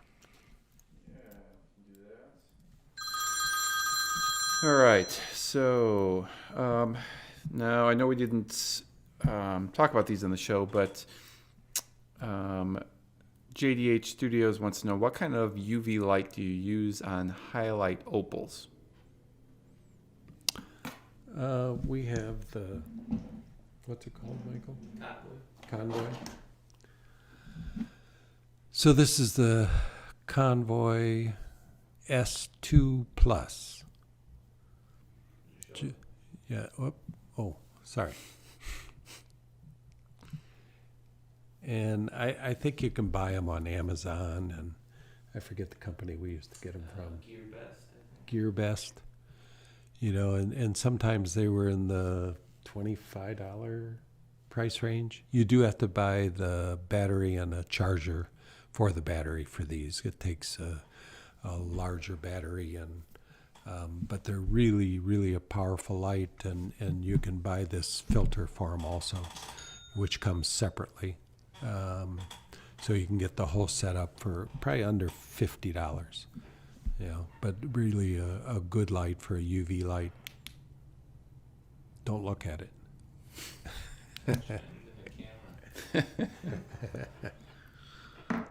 And it can damage you. Yeah, I mean, it can burn your skin and damage your eyes, so you do have to be careful with them because they are a good intense UV. Okay. All right. Mike, can we get the little the sale thing going? Try to within the viewer question. There we go. All right. All right, Tim. Thank you. He's purchased the lavender pink fancy unheated oval Tanzanite. Oh, cool. Well, thanks. I appreciate it. Yeah, I just got those this last week, so haven't had any. Well, we had some small ones on the show last week, carat size. And that's most typically what you get. Getting 2-3 carat sizes is very difficult in the fancy colors. So hope you enjoy it. Thank you very much. Let's keep Any on other going questions there, Jeff? Here. Yeah. So James, he had an opportunity to go to the Jeffrey mine. That's a great name for a mine. Yeah, yeah. Jeffrey The mine in mine in Quebec. Canada? Yes. What, you had an opportunity, you didn't take it? Well, no, he did. I think okay. to hunt for some garnets. Yeah. I've cut some beautiful hessonites from there. So you have. That's why he's asking if you cut any. Oh, yeah. They're really beautiful. Probably the best source. It kind of gives you that peachy look like the Imperial zircons. You know, but it's been a long time. I didn't know if that was still producing or not. Did you find any, is the question. Yeah. Did you get lucky? Yeah, because I would consider going that. I'm not sure exactly where it's at. It's in Quebec? Quebec. Yeah. I don't know. Quebec's pretty big. So I'm not sure, yeah. but, So, yeah. Be interested to know whether you got lucky and how do they do. They do fee mining or, you know, I hear people talking about it. I just haven't seen any material. Just used to see rough pretty regular, but back in the before 2000, 1990s probably was when I was buying material. I haven't seen anything. I haven't cut anything probably since the 1990s. So. Okay. Next one. Ashley's wanting to know if you've ever had an experience or cutting with cornurupine. Cornurupine, there you go. I don't think I've ever cut cornurupine. I know there's material coming out of Tanzania currently that it's pretty high value. I mean, it seemed expensive, but you know, I guess it's the colors that are coming out are rare, but I just haven't had the desire, you know, cutting a lot of these unusual stones.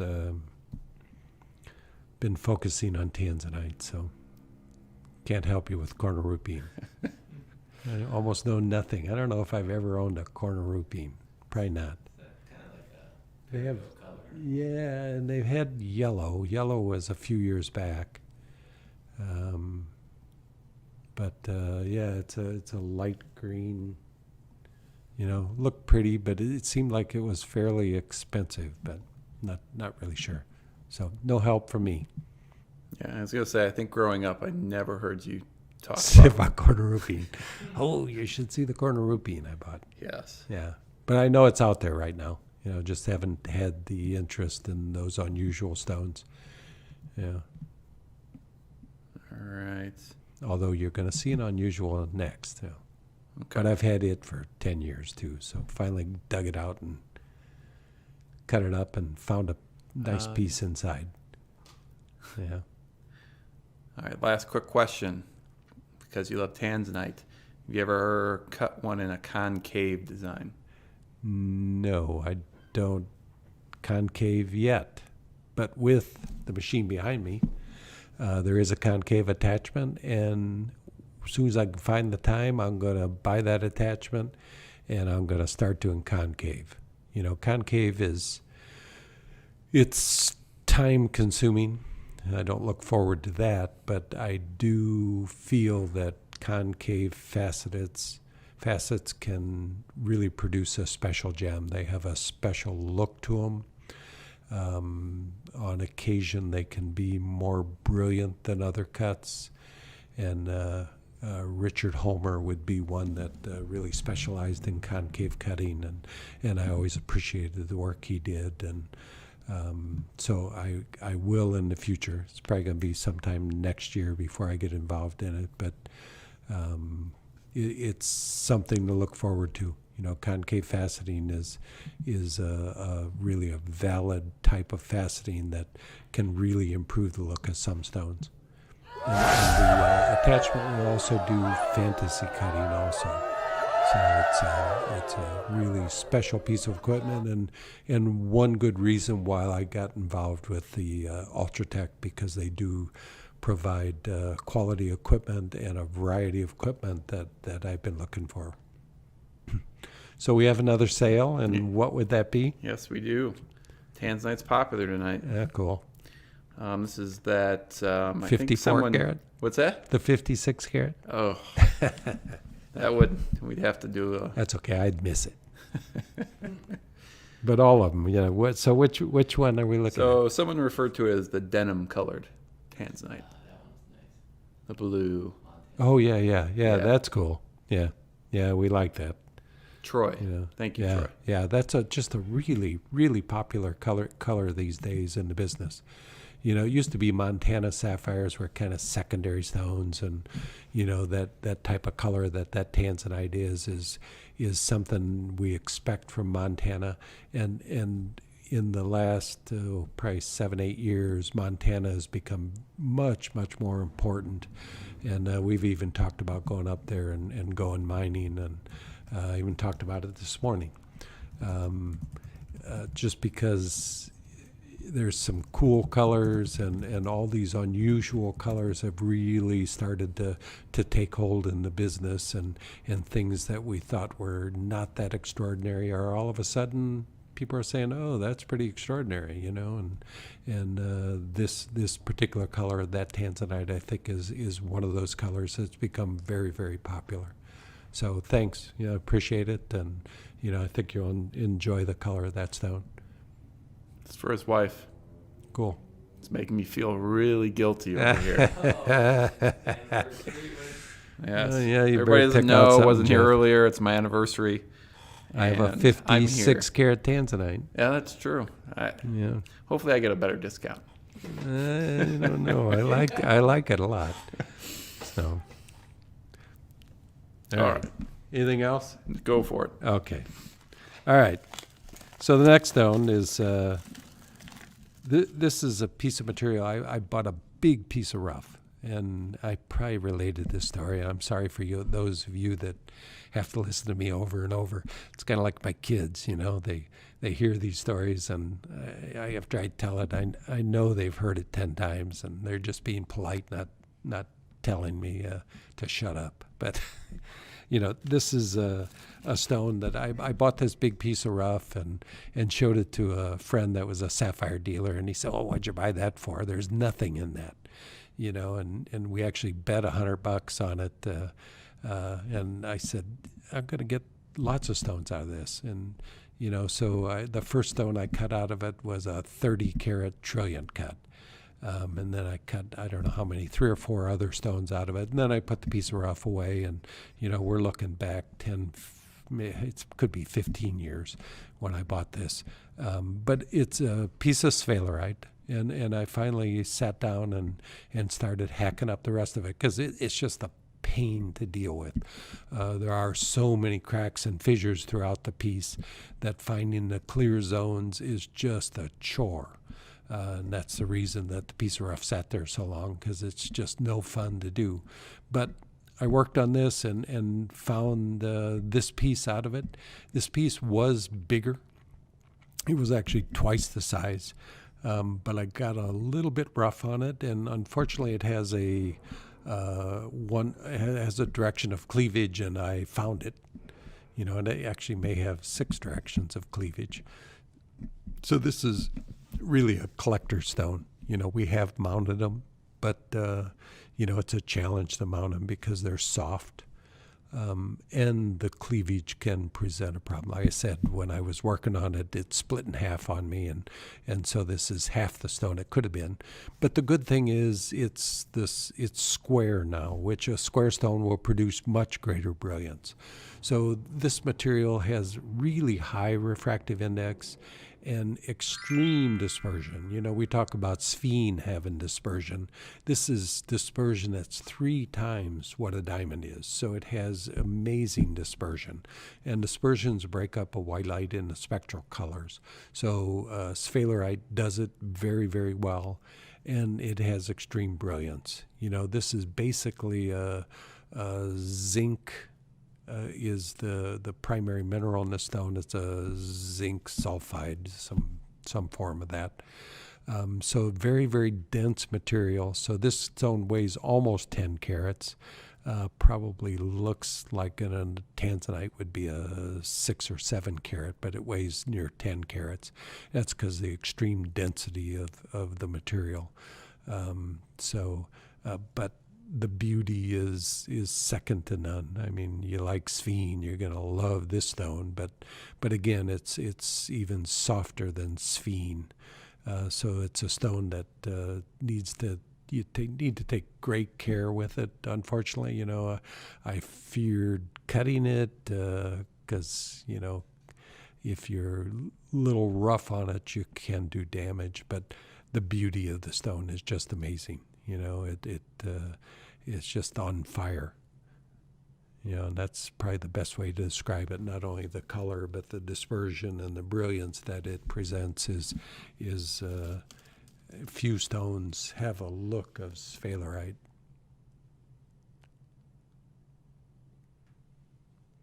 Again, I don't know why the saturation of this camera right now is so low. But you can kind of see the brilliance that it presents. But a much deeper color, just like the video. I mean, what you see in the video is what you're going to see.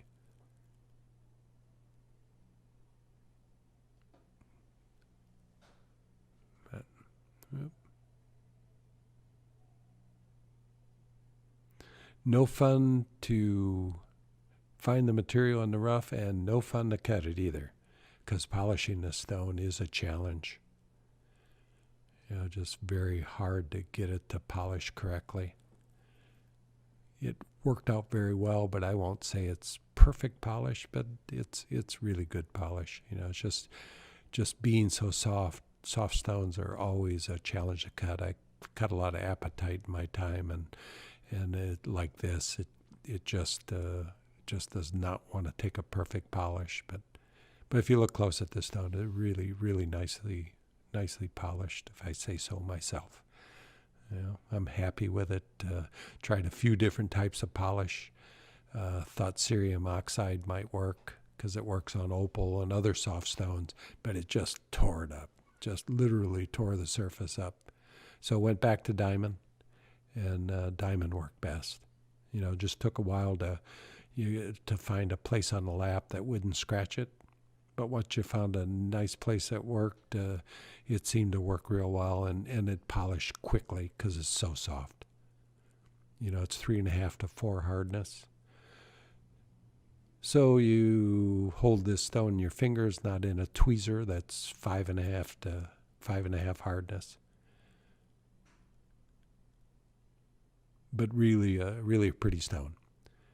And I think I've got a few more in that piece of rough yet to dig out. But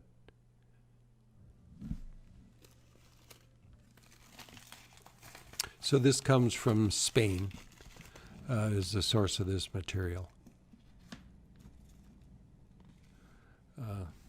Just a unique gem. I say, you like sphene, you're going to love this material also. What else do I have here? All right. You going to show anything, Steve, or I'm going to post you some questions here? Yeah, throw me some questions. Okay. That was a really cool, almost looked like a sun flare. What I imagine like a flare of the sun to come from. But, yeah. Now you're probably not going to get that type of dispersion or whatever you called it there.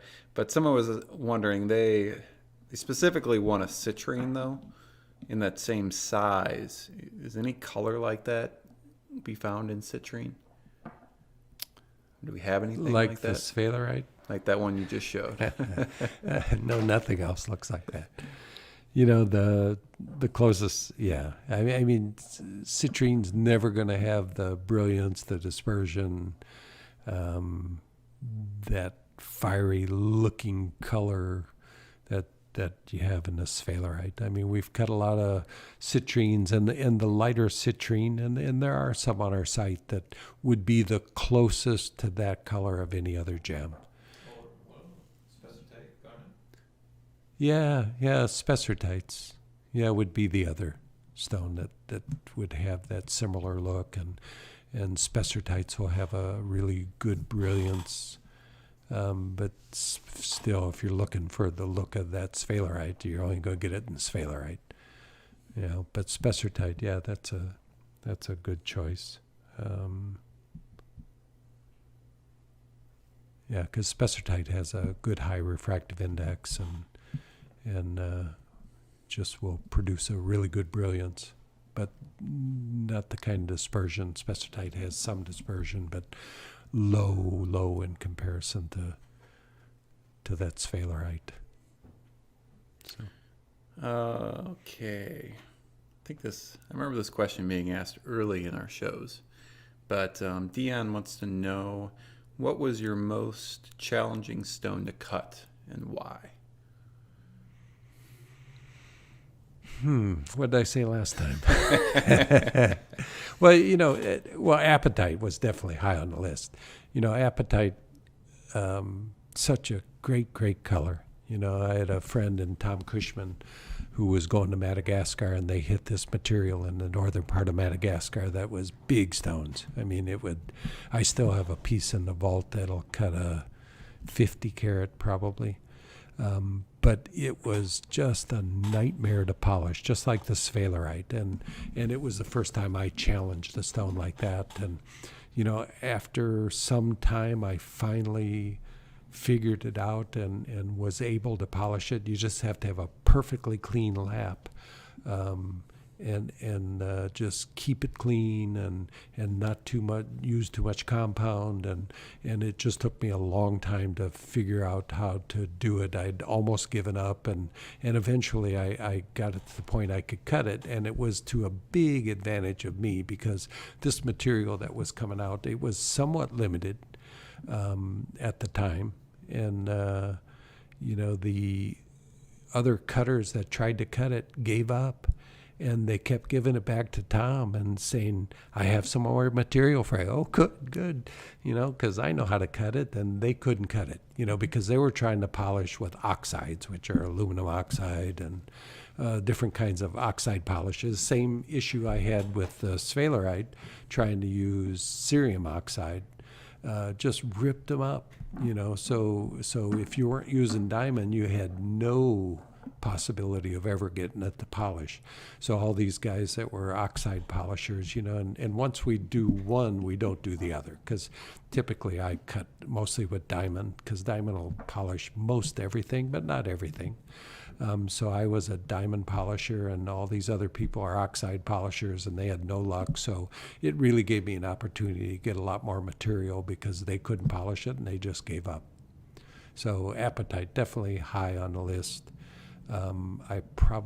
Fluorite is another one that, it's all these softer stones that present problems. We cut a fluorite recently from England that does a daylight fluorescent. It just really came out beautiful. But it was a real challenge too, the softness, and it just keeps wanting to split on you. There's a lot of stones that you're just cutting and they just start cracking on you, and you try and cut through it and it just keeps cracking. And so those are some of the more challenging stones. And opal was a challenge at the beginning. The hyalite opal, we didn't quite get all our phones off, so I'm going to listen to a phone call for a few seconds here. So the opal was a challenge because, when I first started cutting it, it was 1 out of 3 stones developed cracks on me. And, so it was just a nightmare cutting. You're cutting this big 30 carat stone and it just splits in half on you. And, again, it was a learning process. I learned how to cut it better. My supplier, I think, got better at choosing material because now from being 1 out of 3 stones, having problems, now it's 1 out of 20 stones that I have problems with. So I think it's both me and the supplier have gotten better and buy the right material and know what to do with it. And it's just a learning process. So. came through live chat. Jessica wanted to know if she could see that Portuguese cut peridot once again. Sure. Just if you could. Can you pull that up, Mike? Let's see. Because it's, again, Not that one, right? trying to sell your own stuff, huh? Hey. There you go.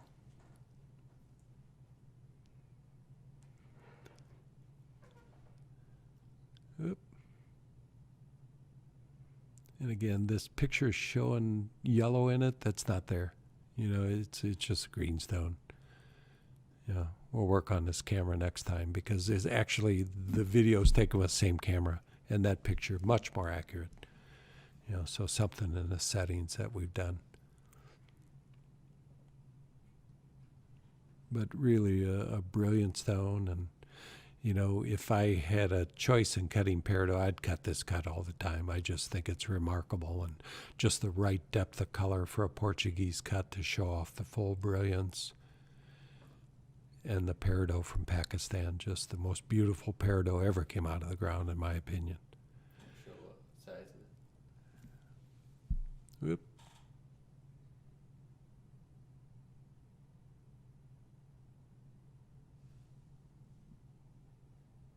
And just so that she knows and other people know, we do set these as well. They want to do a custom design. Yes, yes. Yeah, we are more than glad to do custom designs for you. You know, anything on our websites, MoreGems, Tanzanite jewelry designs. We can produce styles similar to what's on there. We can produce styles from a picture, you know, and there's really never any obligation to you. If you just show us something or describe something that you're interested in, we'll try and produce it for any of these stones. You know, Christopher Michael is our designer, and he's just done some beautiful, beautiful things over the probably 30 years that we've been together, maybe 25. I don't know how long Chris has been with me. At least 25 years. So it's my brother's son. So Larry was with us until a year ago or so. Yeah. Yeah, and Larry was somebody that Sphalerite, he could set Sphalerite. I mean, he was the best at setting stones of anybody I know. You know, my son's very good in setting diamond. He's as quick and as good as, not you, Jeff. Jeff doesn't have those abilities, but he has other abilities. But Michael's a great setter, but Larry, as far as soft stones, setting apatites, setting sphenes, sphalerite, he sets sphalerites, and nobody in their right mind probably sets sphalerites. So, but he was really remarkable, and we miss him for that. But we've got some great setters, and Margot and LD and Michael, so we can pretty much put together anything. We do all the work here, and more glad to create any kind of design for our pieces. So. Question from Electric Crystals. Is quartz good for beginners for faceting? No. No. It's hard to polish. Yeah, although you can get through it. I mean, I wouldn't start with quartz, you know, although quartz is readily available. It just, it's a frustration for everybody. I think I've got it down fairly well, and we've done, you know, the video on cutting the large quartz. We'll show you the techniques for polishing quartz. But it is a little more challenging than a lot of other stones. You know, garnet is easier, and tourmalines are easier. Beryls are easier. Quartz is more on the difficult size. You know, but you can get through it. And we cut a lot of quartz, and you know, some of them are more problems than others. Sometimes quartz easy. Sometimes it's a challenge. Just depends on the source and. You know, there's, but not what I recommend starting with. And many people start with quartz. I started with quartz, was my first stone, but just can be a challenge. And you'd rather start with something that's not going to challenge you at the beginning. So start with a garnet, and again, the facet, if you buy a facet and facet, sorry, Ultratech. Facet's my other machine, which unfortunately is obsolete because it's no longer manufactured. But the Ultratech is just the machine that. Where was I going with that? Oh, the garnet. Oh, and yeah.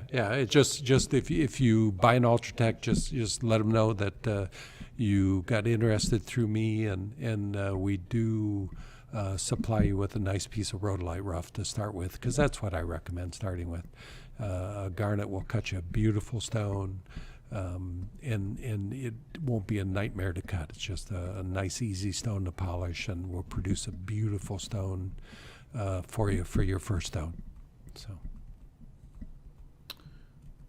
sorry, right. Ultratech for mentioning. They're not even competition anymore, but yeah, it's my other machine, the Facet. But Ultratech is the right choice these days. All right. One question here was there, I'm trying to find it again, but was there a stone that you regretted, I guess, selling? Sure, there's been a few. Yeah, it's a long list. Yeah. All blue natural tanzanite. Yeah. I mean, there's been so many tanzanites that I said I should put this away. Just like this 50 carat, the 56 carat, I will miss it when it's gone. The Vader tanzanite, it went so quick, I didn't hardly get to look at it, and I miss it. And I've had Malaya garnets that I just missed, and the last fine one I kind of gave it to my wife so I wouldn't miss it, because I'm not a collector, and I don't want to sit on stones. I want to sell what I cut, because a collector gets in trouble and starts collecting everything great, and you don't have anything great to sell. So I try not to do that. But there are many stones that I've cut. I had like 150 carat kunzite that was just amazing that I miss, and I can go down the line with many stones. I cut a natural tanzanite that just was brown and had every color of the rainbow. Looked like a brown opal that just had flashes of every color. And I ended up heating that because I couldn't sell it. It was a 60 carat natural stone back in the early 2000s, and eventually I had to heat it to get it to sell, and I do miss that one, and have talked about it many times, and have cut, fortunately, a stone that looks similar just recently that had that same kind of look to it, and sold it too. But it's just what you do as a gem dealer. You can't love your stones and stay in business. Yeah, love them for a while and leave them. Mom's not listening. All right. I've been with her for 45 years, or Nice. longer than that. Yeah. So she's a good woman. Yes, she is. Hopefully she's watching. So one question was, and I guess I'll add on to it. They were asking about what the, I guess, not run of the mill, but what's the color you usually see in tanzanite?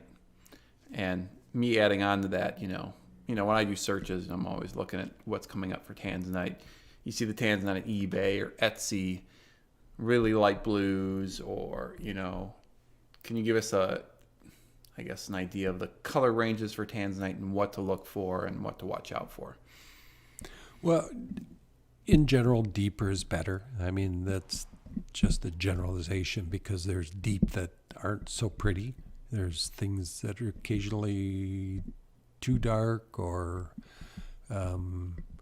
you're looking for deep saturation,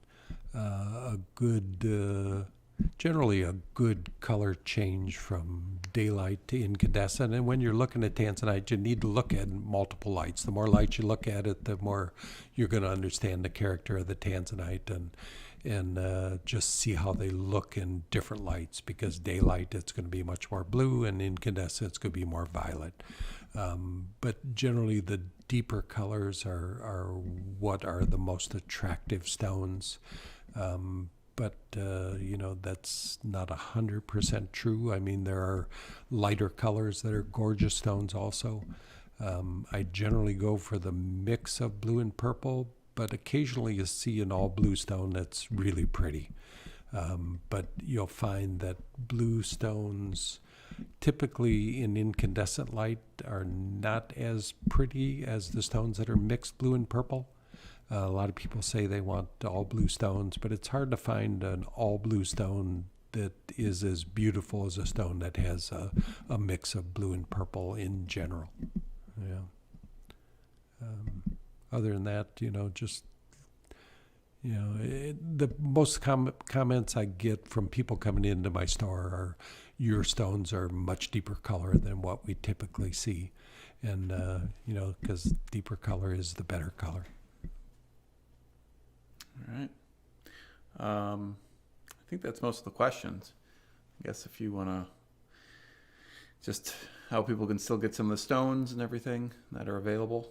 So yeah, the stones you've seen tonight will be available till our next show, and they're on our website. Just go to MoreGems.com, click on the green banner at the top, and it'll show all the stones that are available. Show all the stones, and few won't be available anymore. Thank you, folks.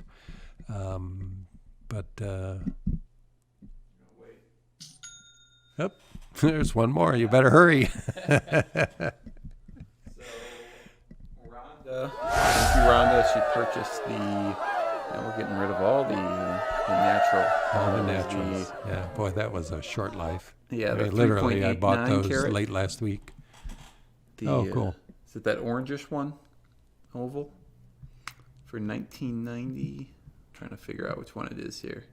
Well, it's got to be the first one. Yes, it's a natural unheated orange oval Tanzanite gemstone, 3.89 carats. Yeah, no, I thought we'd do well with those. I was glad because we haven't had much in the way of fancies of any size at the shows, and so I was glad to get them and have something different to offer, because I've always done well with the fancy colors, and there's just so much interest in unusual colors of anything these days that it's created a lot more interesting business. There was a lot of things we used to avoid, but people are just opening up their minds to different colors and not just looking at what everybody says is the most important stones in the business, and people are just making up their own minds what they think is pretty. Just like buying clothes. If we all bought the same colors, it'd be kind of a boring attire we'd have, and people, I don't know if it's younger people that are changing the market, but there's things that are selling that in the past it just wasn't much of an interest in, and so times are changing for sure. So thank you. I appreciate all the purchases, and keep in mind what we've got, and take a look at the sites, and we have many stones on our sites, not only MoreGems.com, but Tanzanite jewelry designs. We also have mother's ring websites for our birthstone jewelry, and so keep shopping us, and I think we're not going to be here for the next 2 weeks. We could be 3 or 4 weeks for our next show, but we'll try and be prepared for then. So, all right, folks, remember, shop us online at MoreGems.com, as well as subscribe to us at YouTube at MoreGems. That's going to do it for us today. I want to thank you all for joining us. Sign up for alerts and when we go live, and check out all the video links and info at the bottom of the stream. So until next time, I'm Steve Moriarty. Keep on gemming.